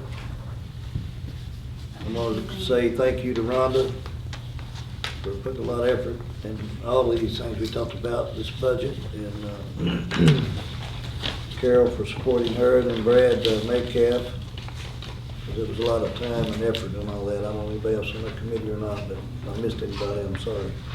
But thank you, Rhonda, for that. No other questions for her? Let's go to the grants. Brad, you want to just take that? Yeah, just real quick, guys. Excuse me. I had sent you all an email last week, just giving you an update on where we were. At the end of May, we had to get a couple of our grants submitted. So we had the Wilderness Trail and classroom out at Dean Watts Park. We submitted that with the Recreational Trails Program. That was $100,000. That's a 80-20 match. Then we also sent in the Land and Water Conservation Grant for $126,000 for the Veterans Park. That was for the monuments on their behalf. If we do get that grant, that's a 50-50 match, but the remaining 50% won't come from us. That'll come from the Veterans Park commit, or the Veterans Park organization. They'll do the other half of that grant. We submitted and was accepted with our JAG grant for the public safety cabinet. That was $67,000 for bowler wrap devices for the Sheriff's Department. And then also we sent in to the Kentucky Fire Commission 200. We helped them with their grant request for $250,000 for their live fire training facility. This one's a little bit backwards than the rest. Usually you do everything up front and then you find out later if you get the money. With the Fire Commission, you actually have to submit your grant and meet the criteria before they'll even let you apply for the grant. So this was just phase one for the Fire Commission grant request. I don't know, I mean, these grants, the pools are getting smaller, the grants are getting more competitive. We don't know what kind of chance that we have. We try to do the best we can and just hope that we can compete with some of these bigger counties or bigger projects. So we're trying to submit every grant that we can, everywhere that we can, and just hope that we can get our piece of the pie. One thing I want to do is I want to publicly thank Chief Deputy Brandon Bryan, Captain Josh Greenwell, both with the Sheriff's Department, Captain Brian Carnell with Nelson County Fire and Rescue, and Brad Spalding. These guys did a lot of the technical work to help with these grants. They did a lot of the technical language writing. Brad did a lot of the mapping and stuff for our parks grant. You know, we write the grants, but a lot of these guys, you know, the departments, they're submitting their own technical information and they're doing a lot of the legwork for this. So, you know, we can't thank them enough for helping. That's all I have on grants. Do you want me to move to the redistricting commissioners order? Next thing I have is your order you should have an order in your packet for setting the pay for the commissioners. We talked to Lincoln Trail. The prevailing rate, I guess, is $100 per meeting for the redistricting commissioners every time that they meet. So we're asking for approval of this court order to set their compensation at $100 per meeting. Do we know how many meetings they're gonna have to have? It's probably going to be 3. We met last week. They did an orientation meeting with Lincoln Trail to just get familiar with the process of what's going to happen and what they need to do. So we had that meeting. That'll be one that we're going to have. We're advertising now for a public meeting for June the 16th here in the courtroom at 9 o'clock to do the public meeting where they'll meet with our Lincoln Trail guy. We'll come in, show them the map. We'll go through the entire open process of setting those districts, and then they'll make a final plan and then propose that to you at probably, hopefully, at our next meeting. So it will be maybe 3 at the most. Some counties were doing it at $300 lump sum, and some were doing it at $100. That way, if in the third meeting only the chairman wants to show up, it's only going to cost us $100. So that was the thought process. And that's only for the 3 that we've appointed to that. Correct, yes. Actually 4. Jeanette is actually a member as well in this committee. She's not a secretary, she's actually one of the members. We gotta pay her $100? We do. I'll make that motion. Who's the second? Jeff. Motion by Adam. Second by Jeff, any more discussion?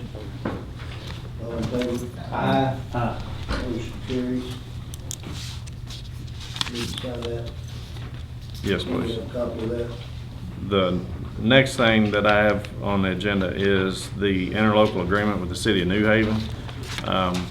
Last month, we went down to Chip and I went down to their city council meeting and helped them work through adopting our nuisance ordinance. It's basically a mirror image of ours.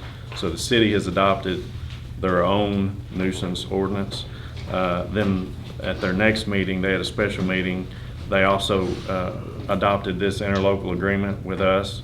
This will allow our nuisance officers to help abate nuisance issues inside the city limits. We have to be requested to do that. This interlocal agreement enforces that. It gives Chip a standing to enforce any nuisance problems that we help the city with inside the city limits. So all this is doing is just formalizing that. So I'd like to get a motion Well, on I've that. talked to the mayor down there several times since actually last fall, and she's in this New Haven, you know, these smaller communities don't have the resources. And technically, the county attorney cannot represent another city, believe me, because you could get in a bind with that, so. That's why we gotta have this paperwork lined out and make sure everybody's on the same page, so. I made it real clear to them, making sure that if they want us to support, that they gotta come on board and agree once we start a process with somebody, and I don't wanna, anybody, they gotta be a team player basically if they want us to help them, because they do have a lot of problems down there as far as some of the properties in bad shape. So I need a motion to accept this. Hang on a second. So if I understood that right, so as the county attorney, as the county's prosecutor, you can't prosecute someone for violation of the city ordinance? Oh, I can, yes. That's absolutely right. I can prosecute somebody for violation, but I can't go in and do any of the civil things. Gotcha. So we're enforcing civilly and criminally Gotcha. our nuisance I'm ordinance. following you. I thought I was misunderstanding. Yeah. So I'll make a motion.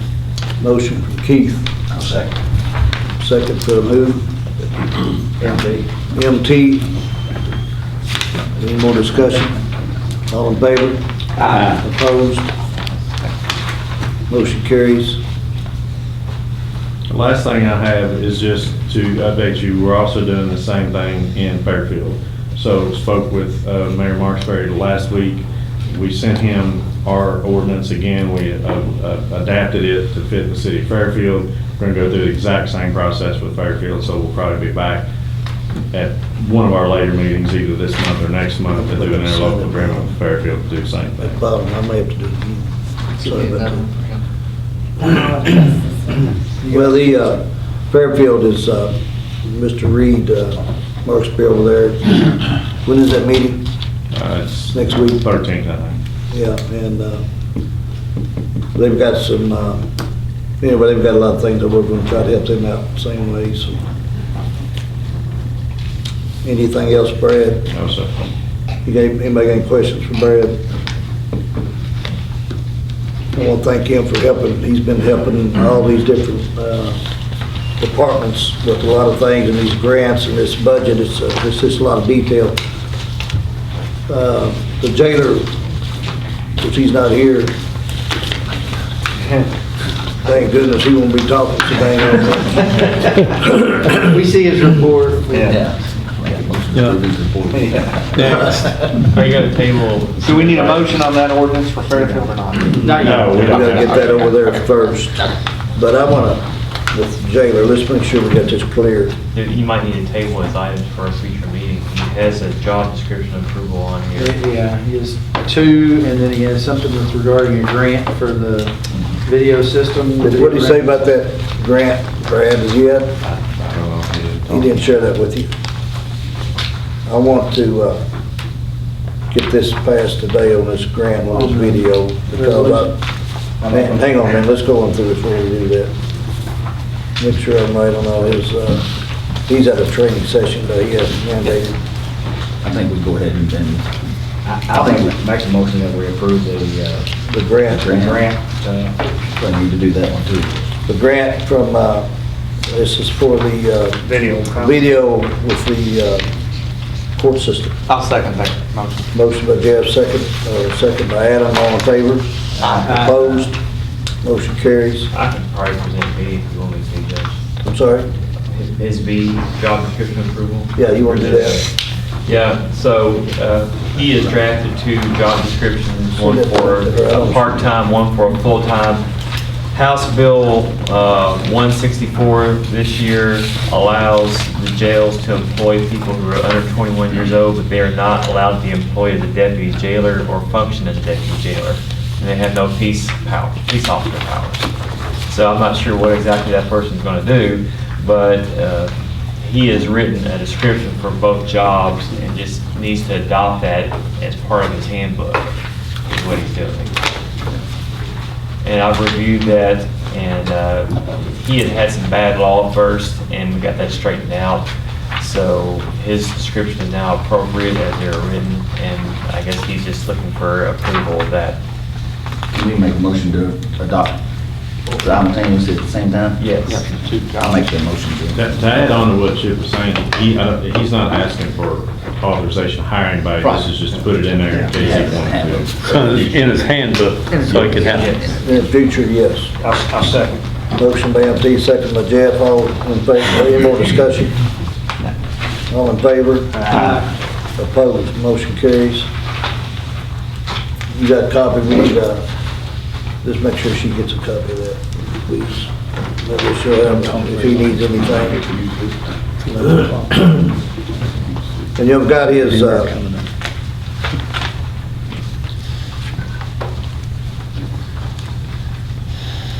the booking and housing fees, I'll let him talk about that a little bit more when he comes in, that we started, making sure we get that restarted. So we've got money coming in that we didn't have for the last several months, 6, 8 months, or a pretty good while. And you have his population, and all the details on that. Anybody got any questions on any of that? Anything else I'm missing on him? Mr. McKay? That's all I see on the agenda, Judge. That we have to approve. Carol, did he tell you anything else? I think we're good on the jail report. I don't want to talk as much as he does, so let's move on. EMS, Mr. Pruitt here. Yes, and I get extra time because the jailer didn't take it. All right. All right, I got some informational items only. Talk EMA first. As you know, on March 3rd, we had significant losses and filed a declaration for disaster, and that's been an ongoing process to get our paperwork in and get the filing for reimbursement for basically the county road department on debris removal and cleanup and outside services. So what that requires under emergency management, just a little background real quick, we have to have in the county what is called an applicant agent for the county that does this footwork. We have two. We have Rhonda being the treasurer and Eva being the other applicant agent. So Rhonda's been covered up getting you guys the budget, and Eva's been working with Brad. Is that Brad 1 or Brad 2? I got them mixed up. Yes. Both of the head look about alike, so. She's been working with Brad Spalding, putting these numbers together and getting everything in. So, Eva, if you would, real quick, just give an update on where we're at in that process. Well, we have got the numbers together. We're just kind of cleaning up a little bit of the spreadsheet. And they go through formalities where you have to meet on a Zoom, and then the next formality you have to meet in person. And so we have that meeting set up to finalize some of the numbers and to get what we need to upload into their system. But it's still an ongoing process. And this is through FEMA, through KDMA up to FEMA, and then FEMA gets involved. And it's a lot more dotting I's and crossing T's for the FEMA side. Sometimes it makes you really wonder if it's worth it. I know Brad and I have had that discussion, you know, with all the hoops you have to jump through. But ultimately, we're looking at about $150,000 in refunding back to the county in that declaration for all the expenses that were incurred. So it does get us some monies back. Joe, is that separate from the money that we've been talking about for homeowners and people that had losses? Well, you know, we compiled and collected all that data. If you all recall, we had them sending their stuff to me, and we were uploading it. Unfortunately, in this round for the public, there was no individual assistance from the FEMA. We did not meet the threshold statewide for individual assistance. So the only assistance that was given from FEMA on this declaration was for public assistance for public entities. For the drone, as you know, we've got a new drone, and it's been deployed since the press release 3 separate times on search and rescue missions. Sheriff's Department has requested twice, or did y'all request all 3 times, I believe. The first time we didn't have a pilot. The Marion County EM director over there has her pilot, and she came over to help out. I think that was resolved. And then last two times, we've deployed the drone for the Sheriff's Department for search and rescue, was successful in finding those folks. So Sunday night was the last one. There was some folks on the river that got disoriented, and we were able to locate them at about midnight, so that worked out real well. Weather siren update. Salt River has erected the siren pole and siren head in Fairfield and New Haven. We will now try to finish that construction, and we'll have to get their help to remove the siren in Balltown and Hyerstown and put the new siren on the existing poles there in the near future. Moving on to dispatch, just point out that about 5 years ago we borrowed funds from the county to do tire work and radio work at $250,000 loan, and that loan has been paid off this month from the dispatch board, so that's been taken care of. And then the EMS. We started June 1st with the outside billing company.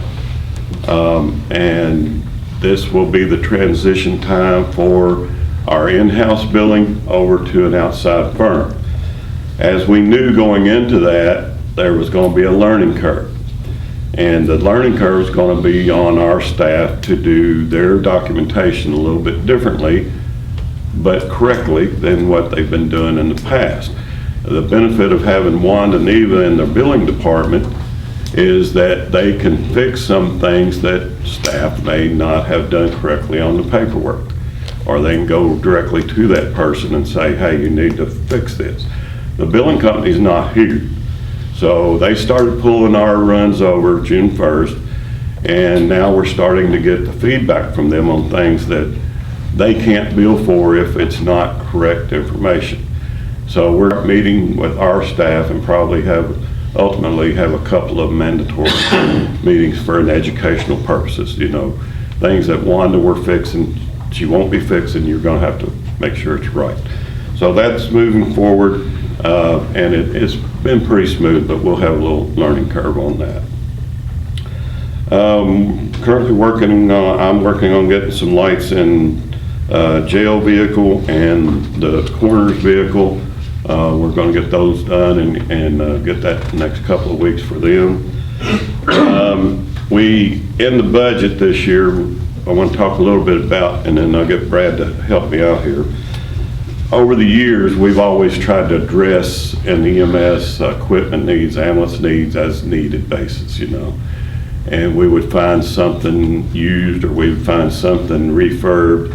And that was not only in the vehicles, it's in the major equipment in those vehicles, our power cots, our load systems, mechanical CPR devices. So we would budget a little bit each year to try to get what we could out of what we could afford. Well, we're coming up to a point, and as I'm transitioning out, I want to make sure that the service is in good shape for the next administration. So where we found in our major equipment areas is that by FDA standards, a lot of our equipment is at end of life. We need to think about, so we were going to budget new equipment a little bit this year, a little bit next year, a little bit, as we could.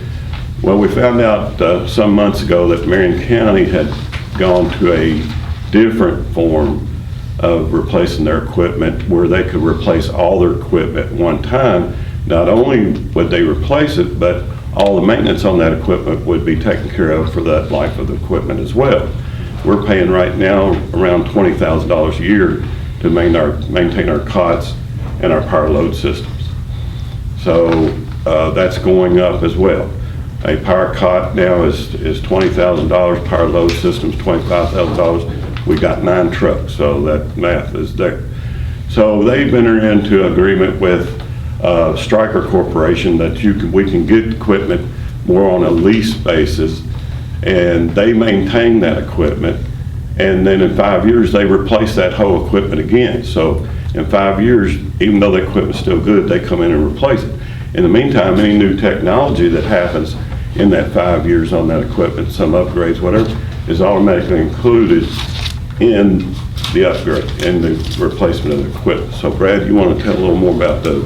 Well, and essentially what we're doing is we're entering, and we talked about this when we met back during the budget. This is essentially a 10-year agreement to purchase, is it 8 or 9? We're doing 8. We're doing 8 units. Right now, we only have enough equipment and staff, 4 ambulances at a time. So we're moving a lot of this equipment in and out to change between shifts. And just in doing that, it's just a routine thing. I mean, we've had a lot of, nicks and knocks and bangs, and we've had to make equipment repairs. And that kind of stuff has just been eating us up over the years. So what we're doing is we're amortizing this over a 10-year period. They're going to guarantee us all new equipment for all 8 ambulances, so we don't have to do all these transfers. And then at the midpoint, at the 5-year, when they come out with the next generation of all this equipment, we'll get it all new again. So we won't have to face, in 5 years, starting to pay $30,000 for one of these power cots, because that's what the next generation is going to cost. All the maintenance is included. We've got the contract in-house. I sent that over to Chip. Chip made a couple recommendations. The company's been pretty flexible about trying to accommodate us on those kind of things. Marion County, I talked to Judge Daugherty several times about this. They love it. I mean, they've been into it for 2 years now, I think. And they like the interaction with the company. The company's very their customer relations are very good. And in the long term, from a county's perspective, it gives us a stable number to budget with. We know every year how much that number's gonna be, and it protects our interests on the backside. Any good defense attorney is going to take a look at any kind of accident and say, well, why did you use that cot past its span of life? Well, that may have been why that it fell, or that may have been why someone got injured. So we're trying to be risk averse in this and have good, solid, stable equipment that, you know, will keep us in service for the next 10 years. If there's ever a point that we don't like this, there is an out, we can buy it out and get out of it. So, I mean, we've tried to address every angle of this. We did price it into the budget, so the amount is already appropriated. We're just asking approval for it. It's in the budget already, we got to get a contract. Correct. Approved, and I'd like to do that today. Like I say, Judge Daugherty and everybody moved in through this scenario. And I'm not a big lease type guy, but I think this was a little different, unique. A year ago, I sat straight up, and Nathan's back here, or was, he left. I'm not gonna lease equipment, we're gonna own our own, but when you look at the span and how the increase in the pricing on this medical equipment's going, and the amount we need annually to come out of our budget, it just now, it makes more sense to do this, especially when the maintenance agreement we've had in the past been like $7,500 for all this equipment, is now nearly $30,000 a year to maintain this equipment. And then the upgraded 5 years. I mean, I'd like to get anything in motion to accept this striker. Well, Judge, I know Chip still like to have a couple of questions answered from the company, so it may be pending. Well, I think you can approve seeking the contract with them, and they might make some changes before you sign it. I think they can approve the We don't have contract. to really do it till when you want it. Well, we need to go on and go ahead and get the approval from the court to sign the contract, and then we'll work out the verdict. What kind of changes are you talking about? Well, Chip, I mean, one of them was, and they've agreed to it, if we had any disputes, it would be in the state of Michigan. Chip asked that he didn't want to travel, so he wanted that to be in the Commonwealth, so they've actually agreed to that. Okay. And there was a couple other small minor things that I think we can work through. You might get a free trip. Well, I've got a question for Joe Pruitt. So that, we call it striker thing, it's got an expiration date on it when you buy it? It's just like a gallon of milk? 10 years. The equipment, medical equipment has been approved by FDA, the Power Cot.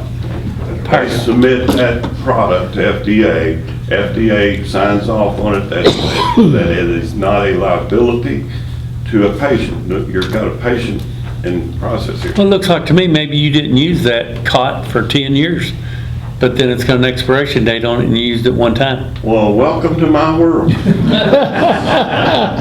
have drugs, we buy drugs every day that lay on the shelf that absolutely nothing happens to them, but they're a 2-year expiration or 18-month or a 12-month, and you throw them out the door and you get some more. Yeah, them ambulance people, they got it figured out.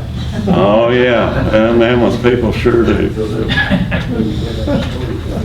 See, at least you didn't say drivers. Yeah, I know, I learned that. I was actually in the back of an ambulance and I learned real quick, you didn't call them drivers.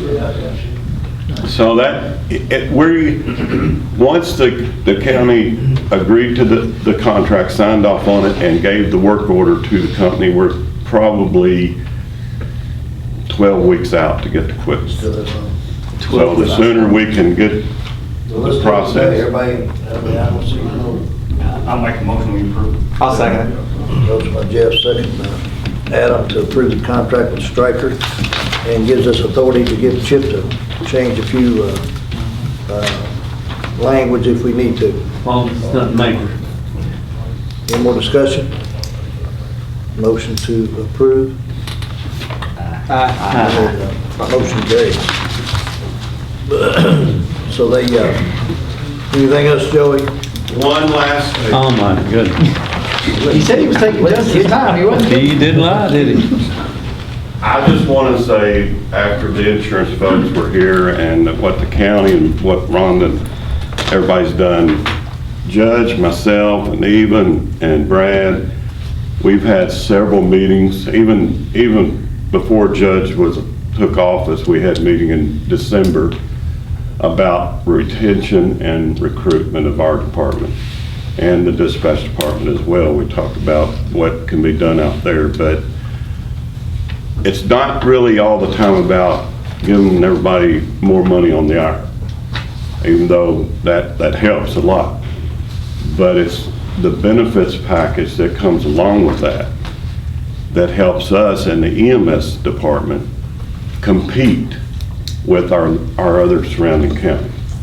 And this one insurance package that was approved this morning has gone miles in the right direction of helping us retain and recruit folks for our department. I just want to take a minute to thank you guys for that. Appreciate it. Are we gonna be another hour, because if we are, I need a break. I don't know how long it'll be. I don't know, you think? I'm ready to go, man. We're just now on the second page, so. Yeah. I think the rest of it will. All right. Come on, John. Take 5. Motion take 5. After Kurt's discussion. I gotta go to the restroom. There's coffee back here if anybody wants any. Well, that's why we gotta go there. I know. Be a line. I need a moment. They ain't even here. They're not here yet. What the hell is that? You want me around up there? They're waiting in line. Move on. Got things to do.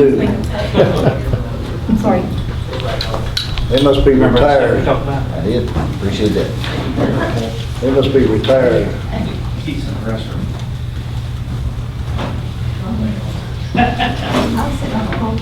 Yeah, the one. We're headed to lunch. You want me to do that? Since we adopted our 4 boards, was endorsed Motion recess right recess, there. make it official. Motion to approve the recess or something. I got you.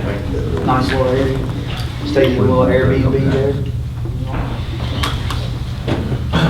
Well, that stuff with the jail, we get it all covered. I don't think we just do that. Come on, buddy. You good? All right.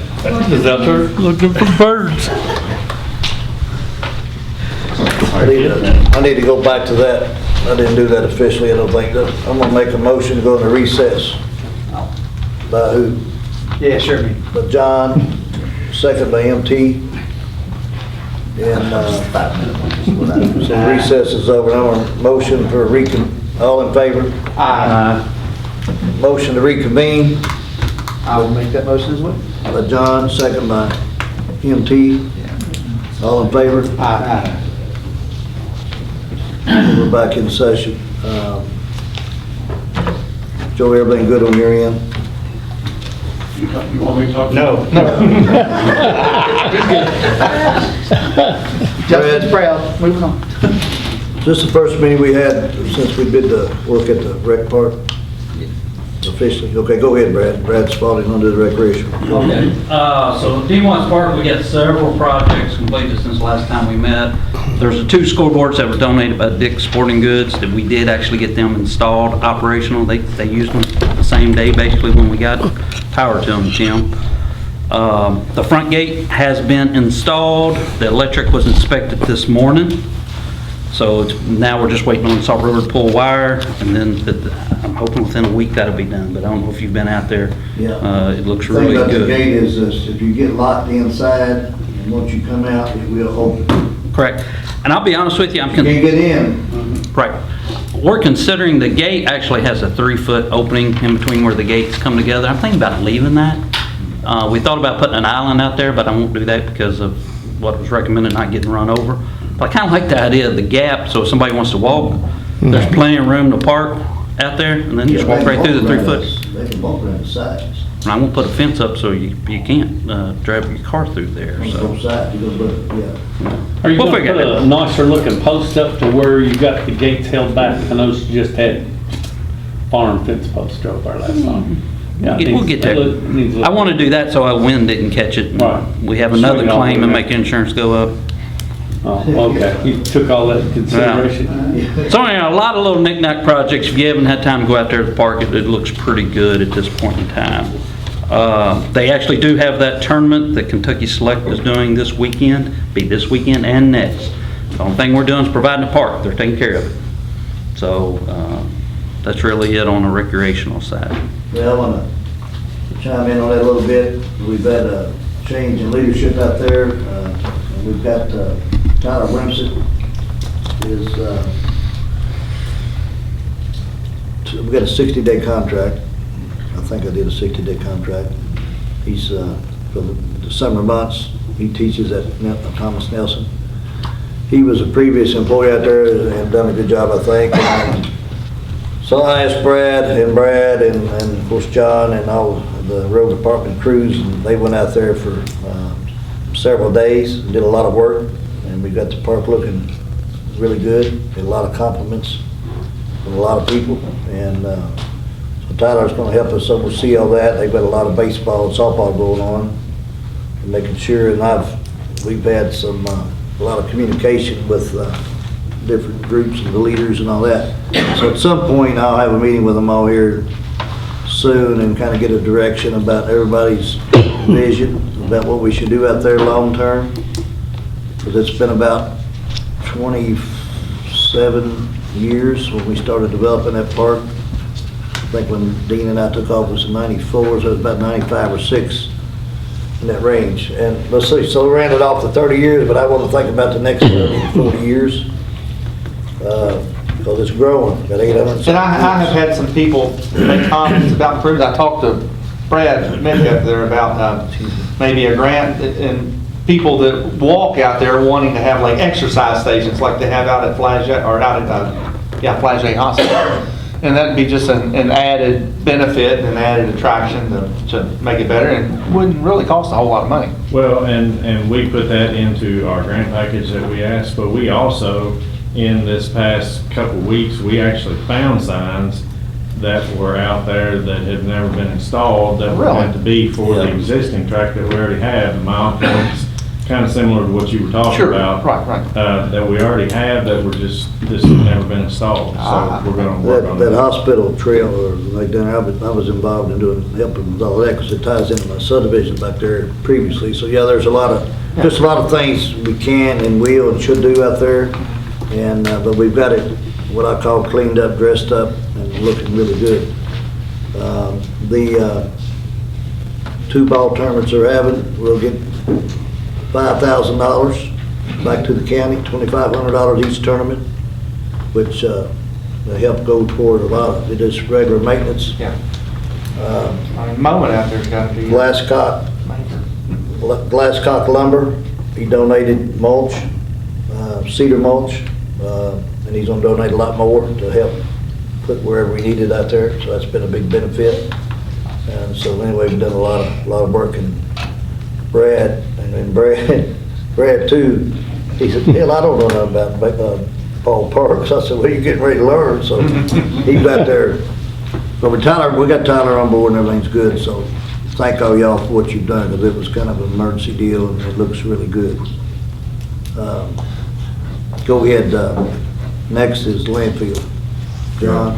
I'll start off with the landfill expansion space. We got some good news from the Division of Solid Waste a couple weeks ago. So basically, they gave us the verbal approval for basically all the permits that I've been working on for the past several years. So basically with that, we have to do a 30-day public notice with that. They've already advertised that. So once we get that public notice, 30-day public notice out of the way, then we'll get our expansion permit. That should be the first part of July. So that's good news. So in that 30-day period, 30-day window, I'm going to go on and bid this next phase of landfill. So basically what we're going to do, I advertised in Sunday's paper. We put on Lynn Imaging. That's where you get a lot of advertising, get out there to all the contractors. We're having a pre-bid next Monday the 12th, and we're going to open bids on June 23rd. So we'll talk about it the first court meeting whenever we decide we're going to do it in July.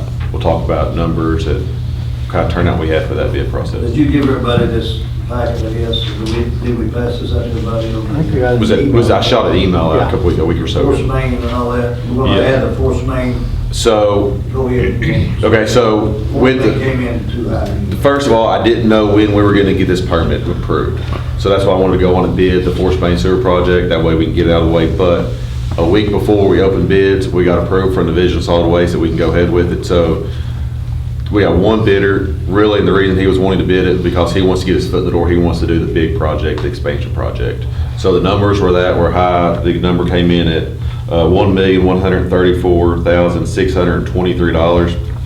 Basically, we sat down and talked to him at the bid opening, and if we add that back in, we would only have one contractor. They won't be tripping over each other, and it'll save us some money with that because just your overhead and everything else. So basically, I'm going to put that back in this overall bid package of the expansion permits. We'll have one bid we'll open up, and then we'll find out when we open bids on the 23rd. Actually, it was about 300,000 more than. As projected? Yes, like everything else is. Well, what about the big project? Do you think you're gonna have more than one bid, or you don't know? We should have more, yes. This was You more. would've thought you'd had more on this? I thought so, but with water and sewer projects, there's so much money, like you guys see, going out there for water and sewer projects that, and it's a more specialized than just a regular 8-inch water line. So we should have more than one bidder. Should have several bidders. Keith, we may get, the Hype Boys may bid on that.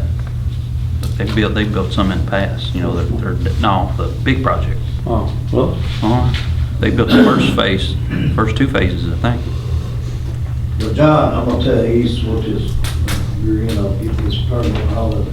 And anybody keeps up with it and they all the paperwork. He's done a great job, and like I said, they give us this thing earlier than we anticipated, so thank you for doing that. Go ahead, John. Okay. So we went over that bid schedules. One of our roll-off trucks, we're having problems with the engine. Basically, right now we're in the checking it out. Don't need any action right now. We're just kind of checking, get pricing to see if we have to rebuild that engine or get a new engine. So this just came up the other day, so we're just really diving into it, seeing what's wrong with that. Next, roll-off boxes. So basically, we're back to the part of, we got over 15 to 20 people on a waiting list for these roll-off boxes. They pay for themselves, basically, with just the rental fee. If somebody takes it and puts it at their house and we don't turn it ever, just the rental fee will pay this box off in 5 years, and they last for over 20. But if they, on average, they turn them about once a week, then they'll pay for themselves. They'll generate enough revenue to pay for themselves in about 5 months. So it's, You've got a list, a pretty good list behind. He's talking to y'all, I guess, and we need to, I'm gonna recommend to get some more roll-off boxes because we need the revenue, so when we do get these bids in, it'll come in very But good. the bids are here, right? okay, I'm talking about yeah, the big. the big project. We have revenue to pay for our expansion. What do you recommend? You want to So, more or less? I would recommend getting 10 for now, and then we can touch base in another month or two to see how we're doing with that. So basically, that is the top number. So we've got boxes from Gregory Container in the past, and I called a couple other companies. This Iron Container, we looked at their boxes online. They look like a very strong, stout box, and they actually had a better price for that. Who'd you get them from last time? Gregory Container, the top. Yeah. Which is the highest, but is the gauge and the weight the same? Everything's the same. Everything's Basically, it's a rectangle bottom. They got different, like a bathtub style, which is kind of curvy at the bottom. This is a stouter rectangle box. They do pretty good. They last for a while too. So we've had some boxes 20 years old, so. Do we have any of these iron containers now? This is the first time. First time. They look pretty good online. I ran through a mechanic. What do you got on this spreadsheet that you sent? So basically, this is, I did two different options. Basically, there's pretty much 5 boxes per load. So we had 3 different people who got quotes from Gregory Container, Iron Container, and Redco Containers. And Iron Container were the cheapest. For a 20-yard, 20 cubic yard roll-off box is $47.50. For a 30-yard is $52.50, and the 39 open tops are $62.50 from that Iron Container. So this the cheapest of the 3. You think get you in pretty good shape? It'll help out. Unless we want to get more, unless you guys vote, we could use 15 of them. That's what I'm saying. I hate to lose the revenue if you, but you got a long waiting list. That's the part I hate. I would, the money's in the budget, Rhonda, I would recommend that we get, but can you get a better price if you order 20? I can call and ask. Well, let's okay this right now, if he can get a better price. We'll come back next month, or next meeting.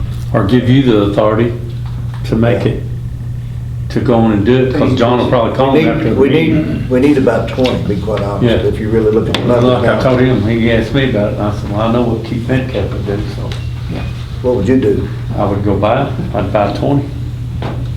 I'd like to have a motion to that effect, about 20, Well, I'll give make them the authority motion. to negotiate the price. And negotiate the price. I'll You and second. John negotiate the price.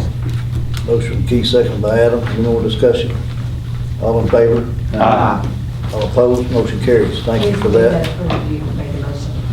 What's that? John, that make you feel better? Yes, it does. Thank you. Now, what you gonna do if your truck blows up? Don't be coming back. Yeah, if we buy 20 more, yeah, we're gonna need 2 trucks. Yeah, we don't want you coming back. Anything else, John? I believe that's it. No. Oh, yeah, one last thing. Okay, so we are sending out once a month for the next 3 months starting. Basically, it's a flyer we're gonna send out with our garbage bill. Basically, the first part of that is basically explaining we have a discounted rate for 2 different categories of people. Any customer who's over 65 and has an income under a certain threshold, which is listed on this sheet, or any customer who is 18 years of age or older and who has a permanent physical disability as defined by KRS 205.010. They should be entitled to 50% discount for resident garbage pickup. Each income-based discount shall be recertified every 24 months. So basically, you can come up here to get that form for the discounted rate, or it'll be on our website. So you can, That's in our ordinance that we passed. Yes, This that is in language it. is in there, we just want to clarify. make sure- clarify it, get it out there so everybody's on the same page. Several people has called me and asked me what the cost was gonna be. I don't know. I was referring them to Carol, because I said it depends on your income, depends on your age, depends on if you're handicapped. You know, I said they've got some different prices, I think. Yes, So you get, basically if you meet 50%. the qualifications, you get 50%. 50%. Discount. Yes. So it's gonna be, Clear, if you are on discount, come, is it July 1? July 1, you're no longer on discount.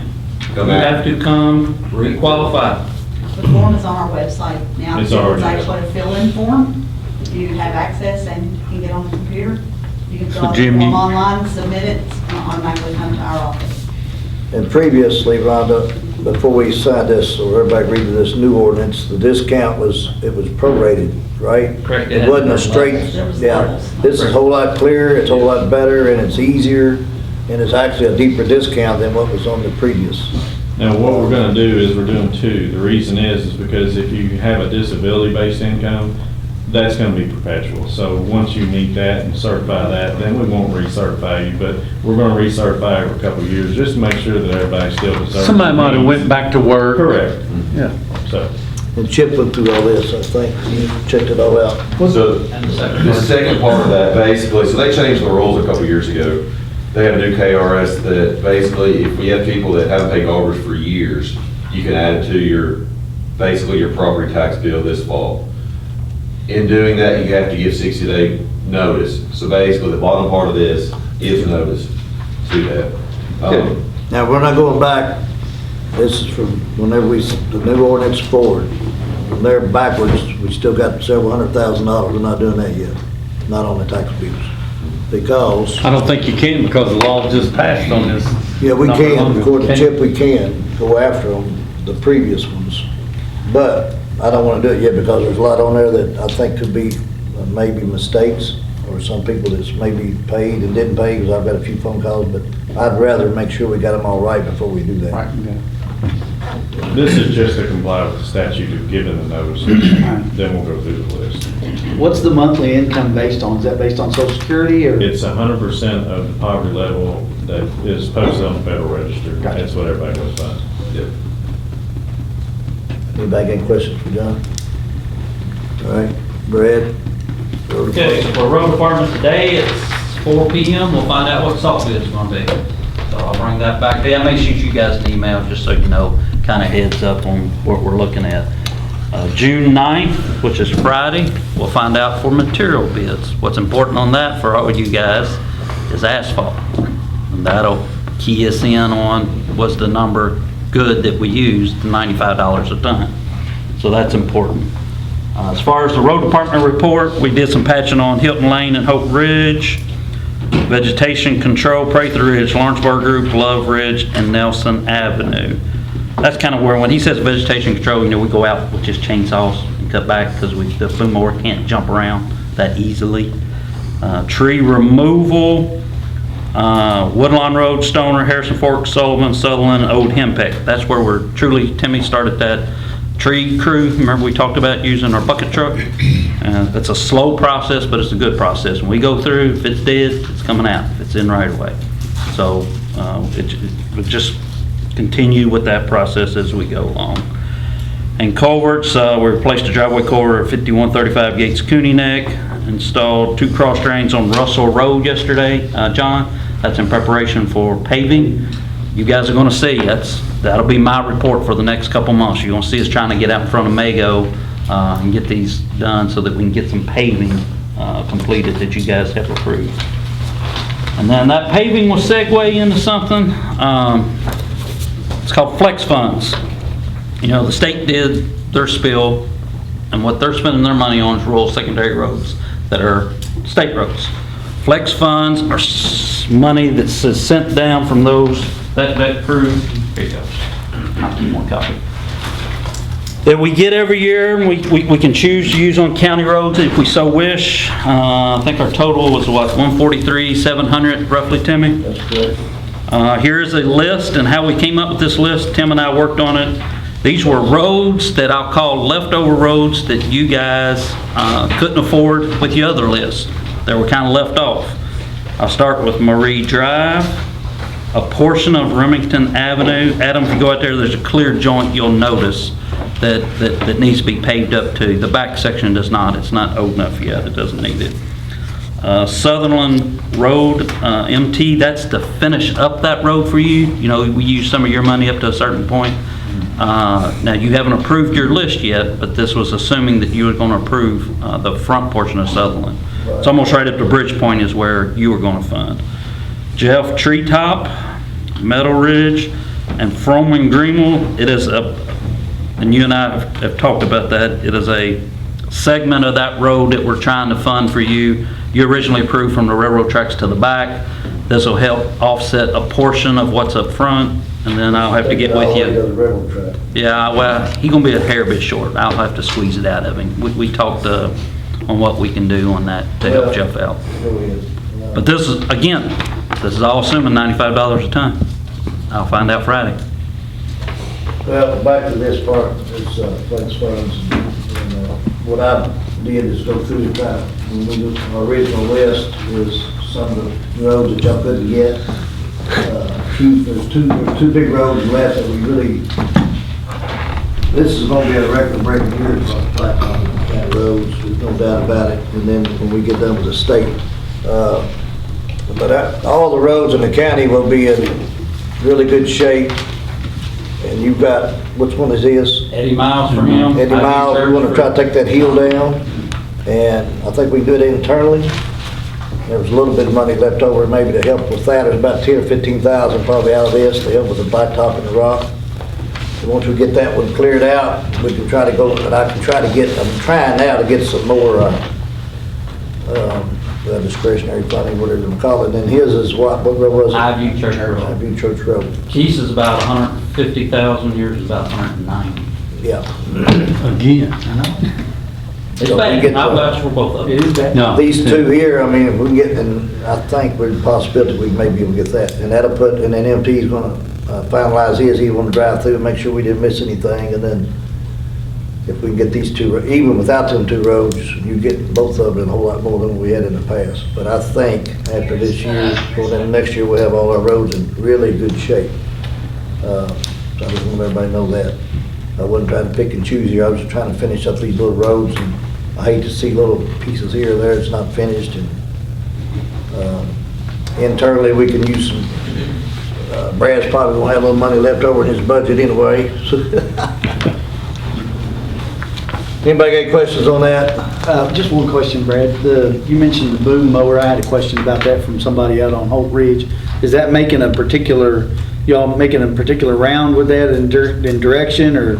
Correct. Typically what we always done in the past is we let a magistrate pick 4 or 5 roads, or we pick 4 or 5 for you, based on complaints that are coming in. Okay. We try not to do more than 7 or 8, because some people, we would stay in one district too long and it becomes an issue. So we would do. Wrong. We move from district to district to district to district, moving that boom mower all around. Right now is the absolute worst time of the year. We get a ton of complaints because the tree limbs are coming out, and they're right. Yeah. So when you hear me say, well, go, sometimes we'll send crews out with chainsaws, and there ain't no easy way to do it. I And think then you we gotta just have clip them. spotters and flaggers, it's Right. dangerous, that's a So- very dangerous job. If you get with me, what road you say? Holt Ridge. Okay. Something about a curve out there. I know what it. They said you all usually do it, so I figured it was coming. It's just a matter of when. What I recommend, if you get complaints or questions or y'all drive, you see a sight distance problem, we need to send it in and get it done. That's what we need to do first, and then go on and go from that point out. John, I know exactly where it is. I'll take care of it. All right, Brad, you got the, we'll put this, you wanna talk about these water? Waterline bids, June 20th is when, we have 4 water lines that we're going to do, W.T. Thompson Brothers, Maston, and Cornish. John, I'll get with you on the easements, and you've seen the emails through that where I've been with the attorney down there. But that's the goal, is to bid those out on the 20th. Keith, I got one in, I know. I don't know if the other one ever went down there or and not. M&T and I have discussed what's going on, so he knows. So officially, I've sent it to the paper this morning, and hopefully the 20th. The reason I picked that date is we got court that night. You guys see what the bids come in at? But the easements, we haven't got them all signed yet. I know, we're working on it. It's A little faster. Yes, sir. Bastards. Speaking of working faster. Yeah. All right, everybody good on that? Question, Brad, what about my curb project? I wish you'd asked this morning whether he was here. So we're back to the 3rd revision to the state with that. They just keep kind of picking the plans apart here and there and here. I mean, Keith, I hope we're soon. It's just getting them guys happy with approving the design. A lot of sunshine out there right now. I don't disagree. Could already be done. So. I agree with you. What do you think I need to do? Just Not yet? Not yet. All right. Give them a chance Hold it up a little bit to more. approve the Should have asked permit. them today, I didn't think about that one, we try to get all these other roads updated, but we'll find out.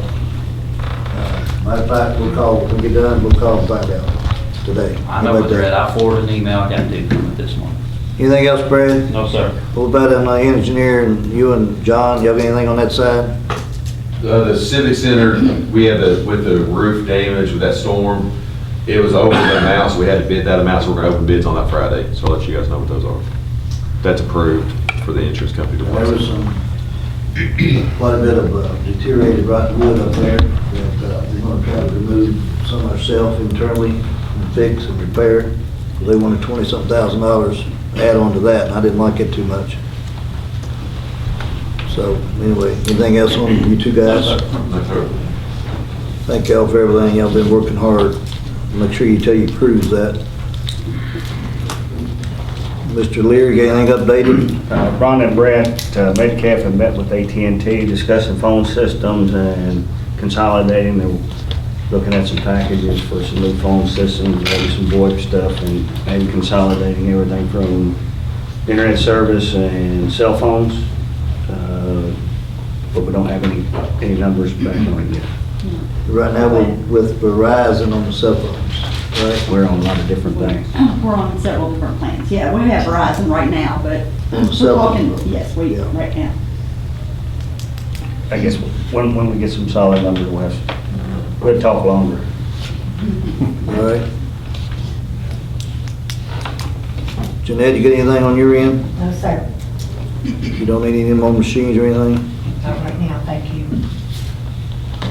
Mr. Sheriff, you here? Yes, sir. About 15 months ago, we ordered cruisers for 2022. We finally got them Friday and yesterday. We're at the 6th, 8th of June. We will not be able to get our equipment in those vehicles by July 1st. So I would like for fiscal court to approve to carry over that money that goes for the equipment on those vehicles to be done after July 1st.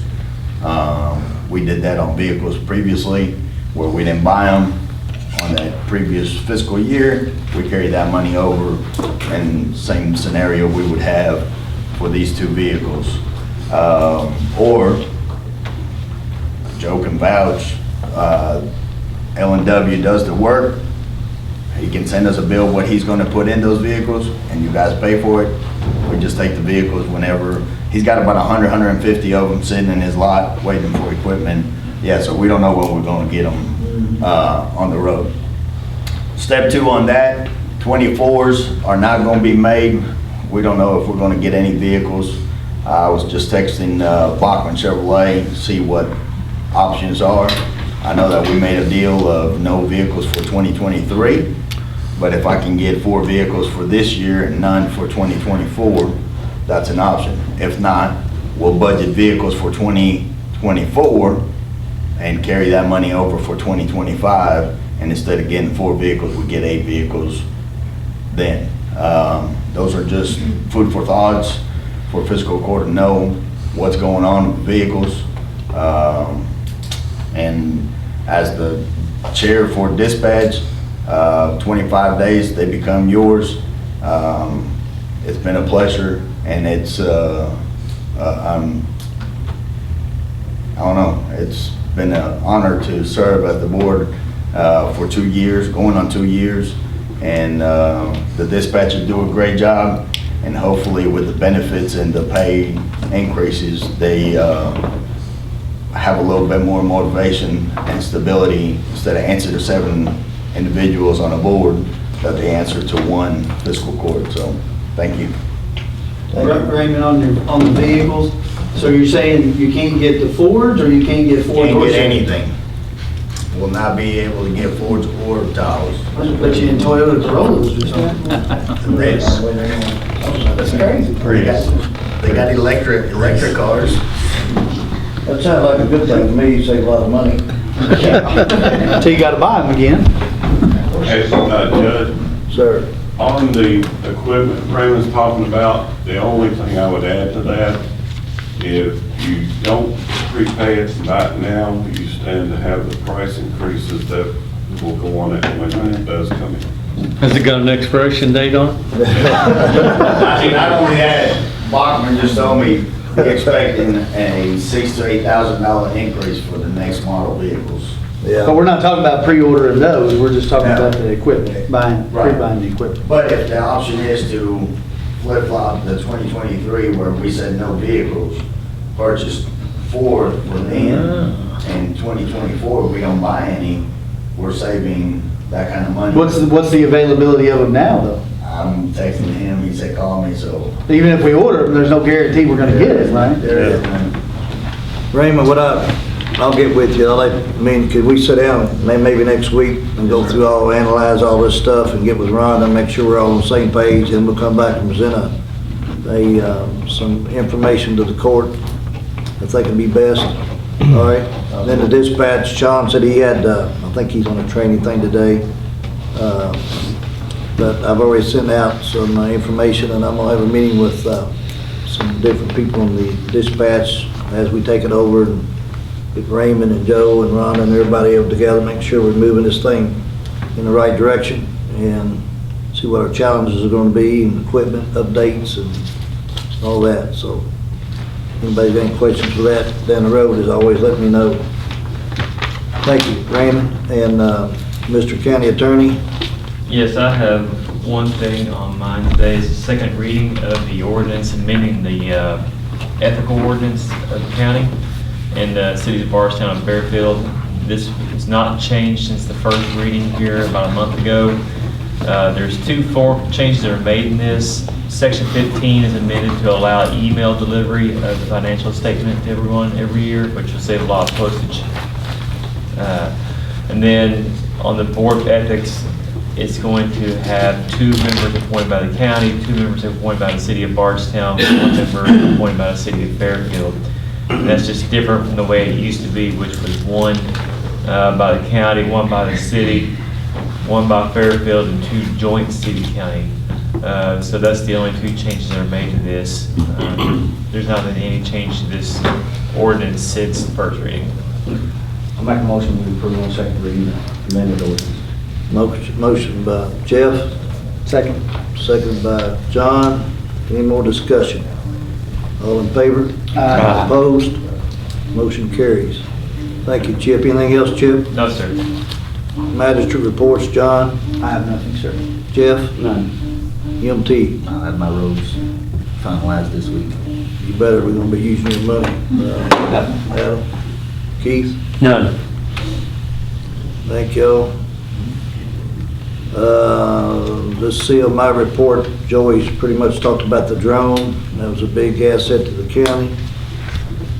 At no cost, right? At no cost. It's a big deal, really. I call it the super drone. July 4th meeting. Rhonda, Carol's not here. Rhonda, you want to talk about that one? We just talked about trying to move that to what date? Well, Because I didn't write my date in here. 4th is on a Tuesday, and so we have discussed possibly having just 1 meeting In the month of July. July. We're only required to have 1 meeting per month. So we had thrown out the date, I believe, Wednesday, July 12th. That was the last discussion that I was in on. Is that correct? That's correct. Wednesday, July 12th, that works for Kind of the center of the everyone. month. 9 a.m. And then not have the 3rd week meeting? We only have 1 meeting, that's correct, 1 meeting that month. We've got all of our budget done, our health insurance, we've got most of our major things behind us. Right, we're trying to work around. So, I Vacations. think it might be a problem, I think, but When is the fair? when we, When's the county? Send out Next week? Yeah, When's the got- next week? I'm out of town on the 12th. I thought we got your numbers. But your wife's in a different date. Jeff? I think I'm gonna be out of town. Camping 13. No, I'm camping that day. I'm down in the lower part of the state. We could still have it. You could have it just on the date of the 3rd meeting, or the I'm gonna be out of town. On the 18th? Okay. Now, okay, aha. All right. I tell the rest of the story like Paul Harvey. That's it. Well, I can do the Tuesday, the 11th, but I can't do the Wednesday. Well, the Tuesday, we don't have an attorney. Why don't we, set out an email on possible. Oh, y'all gonna be gone? I'm gonna be Still out, have I'll be on another meeting vacation that for week. Saturday. Yeah, we try to move around all these vacation meetings, what I'm trying to do. So, we don't have to set it, I can send out I'll do a Zoom, or we can do a special meeting, do something, whatever we gotta do to fit everybody's needs, we got plenty of time. And, cause I know there's different people gonna be out and all that. Is everybody good with that? Yeah. We'll figure it out. What have we got on appointments? Two right here. Ethics board. What have we got? Yeah, I forgot about that. Brad, you didn't give that to me. I gave you mine. I got it. Carol, I'll blame it on somebody. I want this is for the ethics board. Austin, is he still here? He just left. He's asked me about this, I thought. Anyway, we've got the ethics committee, we got the ordinance approved, and everybody's good with it, and I'm gonna recommend Nick Ciperone and Kim Wright on my 2 appointments from the fiscal court. Do I need to read any of this? That's good enough. Do we need individual motions for each one, or can we do them both at the same time? If you all agree on both of them, you can do it in one motion, otherwise you should do it separately. I'll make a motion that we accept the appointments of Nick Ciperone, Kimberly Wright. I'll second it. Ethics board. Motion by Jeff, second by Adam. Any more discussion? All in favor? Aye. Opposed? Motion carries. Thank you. Let me sign that, I'll sign it. Brad, industrial Park logging, not Brad, but I guess Brad, but I sent an email out that we, the logging that we paid, it was like $80,000, $90,000 to clear the land behind the Flyers Food, and the BIDC was gonna pay it, but since then, We sold property. not behind Flyers. Takagawa. Behind Flyers, but we sold the land to Takagawa, we. That's the one we sold. Yeah, we sold to Takagawa. We cleared behind Flyers. Correct. But our agreement was BIDC was gonna pay it, and as we sold any land, we'd go ahead and pay it, we'd pay them, reimburse them. But since we've got that sold, there's no sense in, I think that we just need to go ahead and just pay it. I think Ronald's already, I made the first initial. she's already made one payment, I'll pay the balance. and was gonna be in, just to clean it up, and just go ahead and pay it since we got the money to do it. I'm fine with that. Anybody else? Keith, you said no or something on your. I did. I didn't understand it, I didn't know what was going on. Well, I figured it was, I didn't want to bother you because you was, Yeah. whatever, but everybody agree with that? We don't need a motion on that, I don't think, do we? Does everybody agree with that? We just go ahead and pay it. Yeah.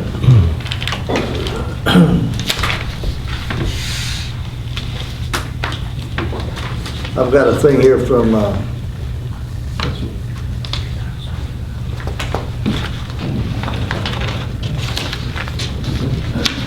Diane Thompson, just to let everybody know, she and I and Jimmy Higdon and Candy and anybody else, we're trying hard, extremely hard, and we're sending more and more information in. And anytime y'all can help, anybody can help, we're trying to get our driver's license back to Nelson County, so the regional driver's license. So I just want that as a matter of record, let everybody know what's going on. And Diane has really put a lot of time in it. Have they given you some indication, the state, that they would be willing to do that? Not really. They, I mean, I guess there's a little bit of language in there maybe helping. Judge, I did want to say that Diane just posted, I think, last night, that they have a pop-up that's going on, I think, this weekend. Library? At the library, or tomorrow. All the appointments are full, but she they're going to did- take some additional appointments. Yeah, she got them to add, she kind of begged and pleaded and added to Yeah, give us she's, some additional entries so that people could come in and. She's really on top of that. Another thing I've got is anybody wants to look, there was a planning, James around here, there was an approval, if anybody wants to look at that. Residential zoning that they approved.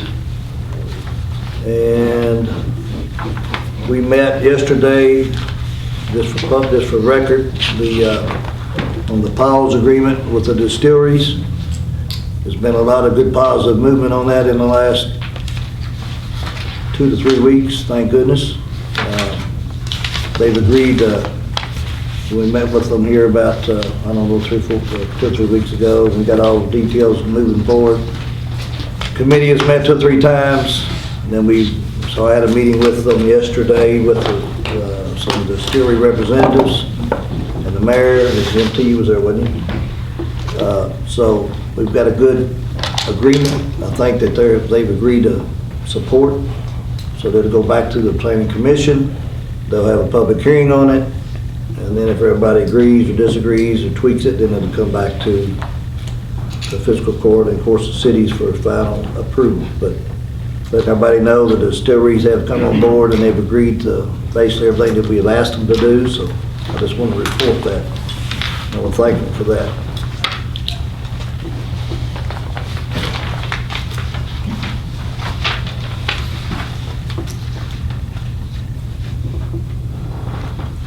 I've got we're going to go executive session after this for about a couple of minutes. It won't be long. But I do have something here I want to talk about a little briefly for the public. We have cleaned up that Watts Park pretty good, and there's been a lot of children out there working and cleaning, and we planted a nice, beautiful tree out there in remembrance of Carolyn Metcalf. I want to present that to Dean, to Keith, and It's a nice tree. We'll put this plaque out there, and I'm gonna commend John for leading this effort. Keith, remembering, it says in loving memory of Carolyn Mamaw Metcalf, gone but never forgotten. Your memories will bless us while we wait to see you again. So if you want to give us to Keith, and it's a very good thing. Thank you very much. Thank you.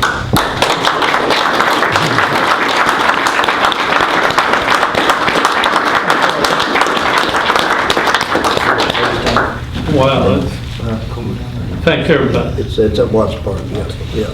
It's, and we can have something out there sometime if you want to. We can do whatever you want, but I don't want to present that to him, and that's a good memory. Now, he's got a lot of grandkids that play out there and so on, so. Thank you. Let's go in, motion to go in executive session. I'll make that motion.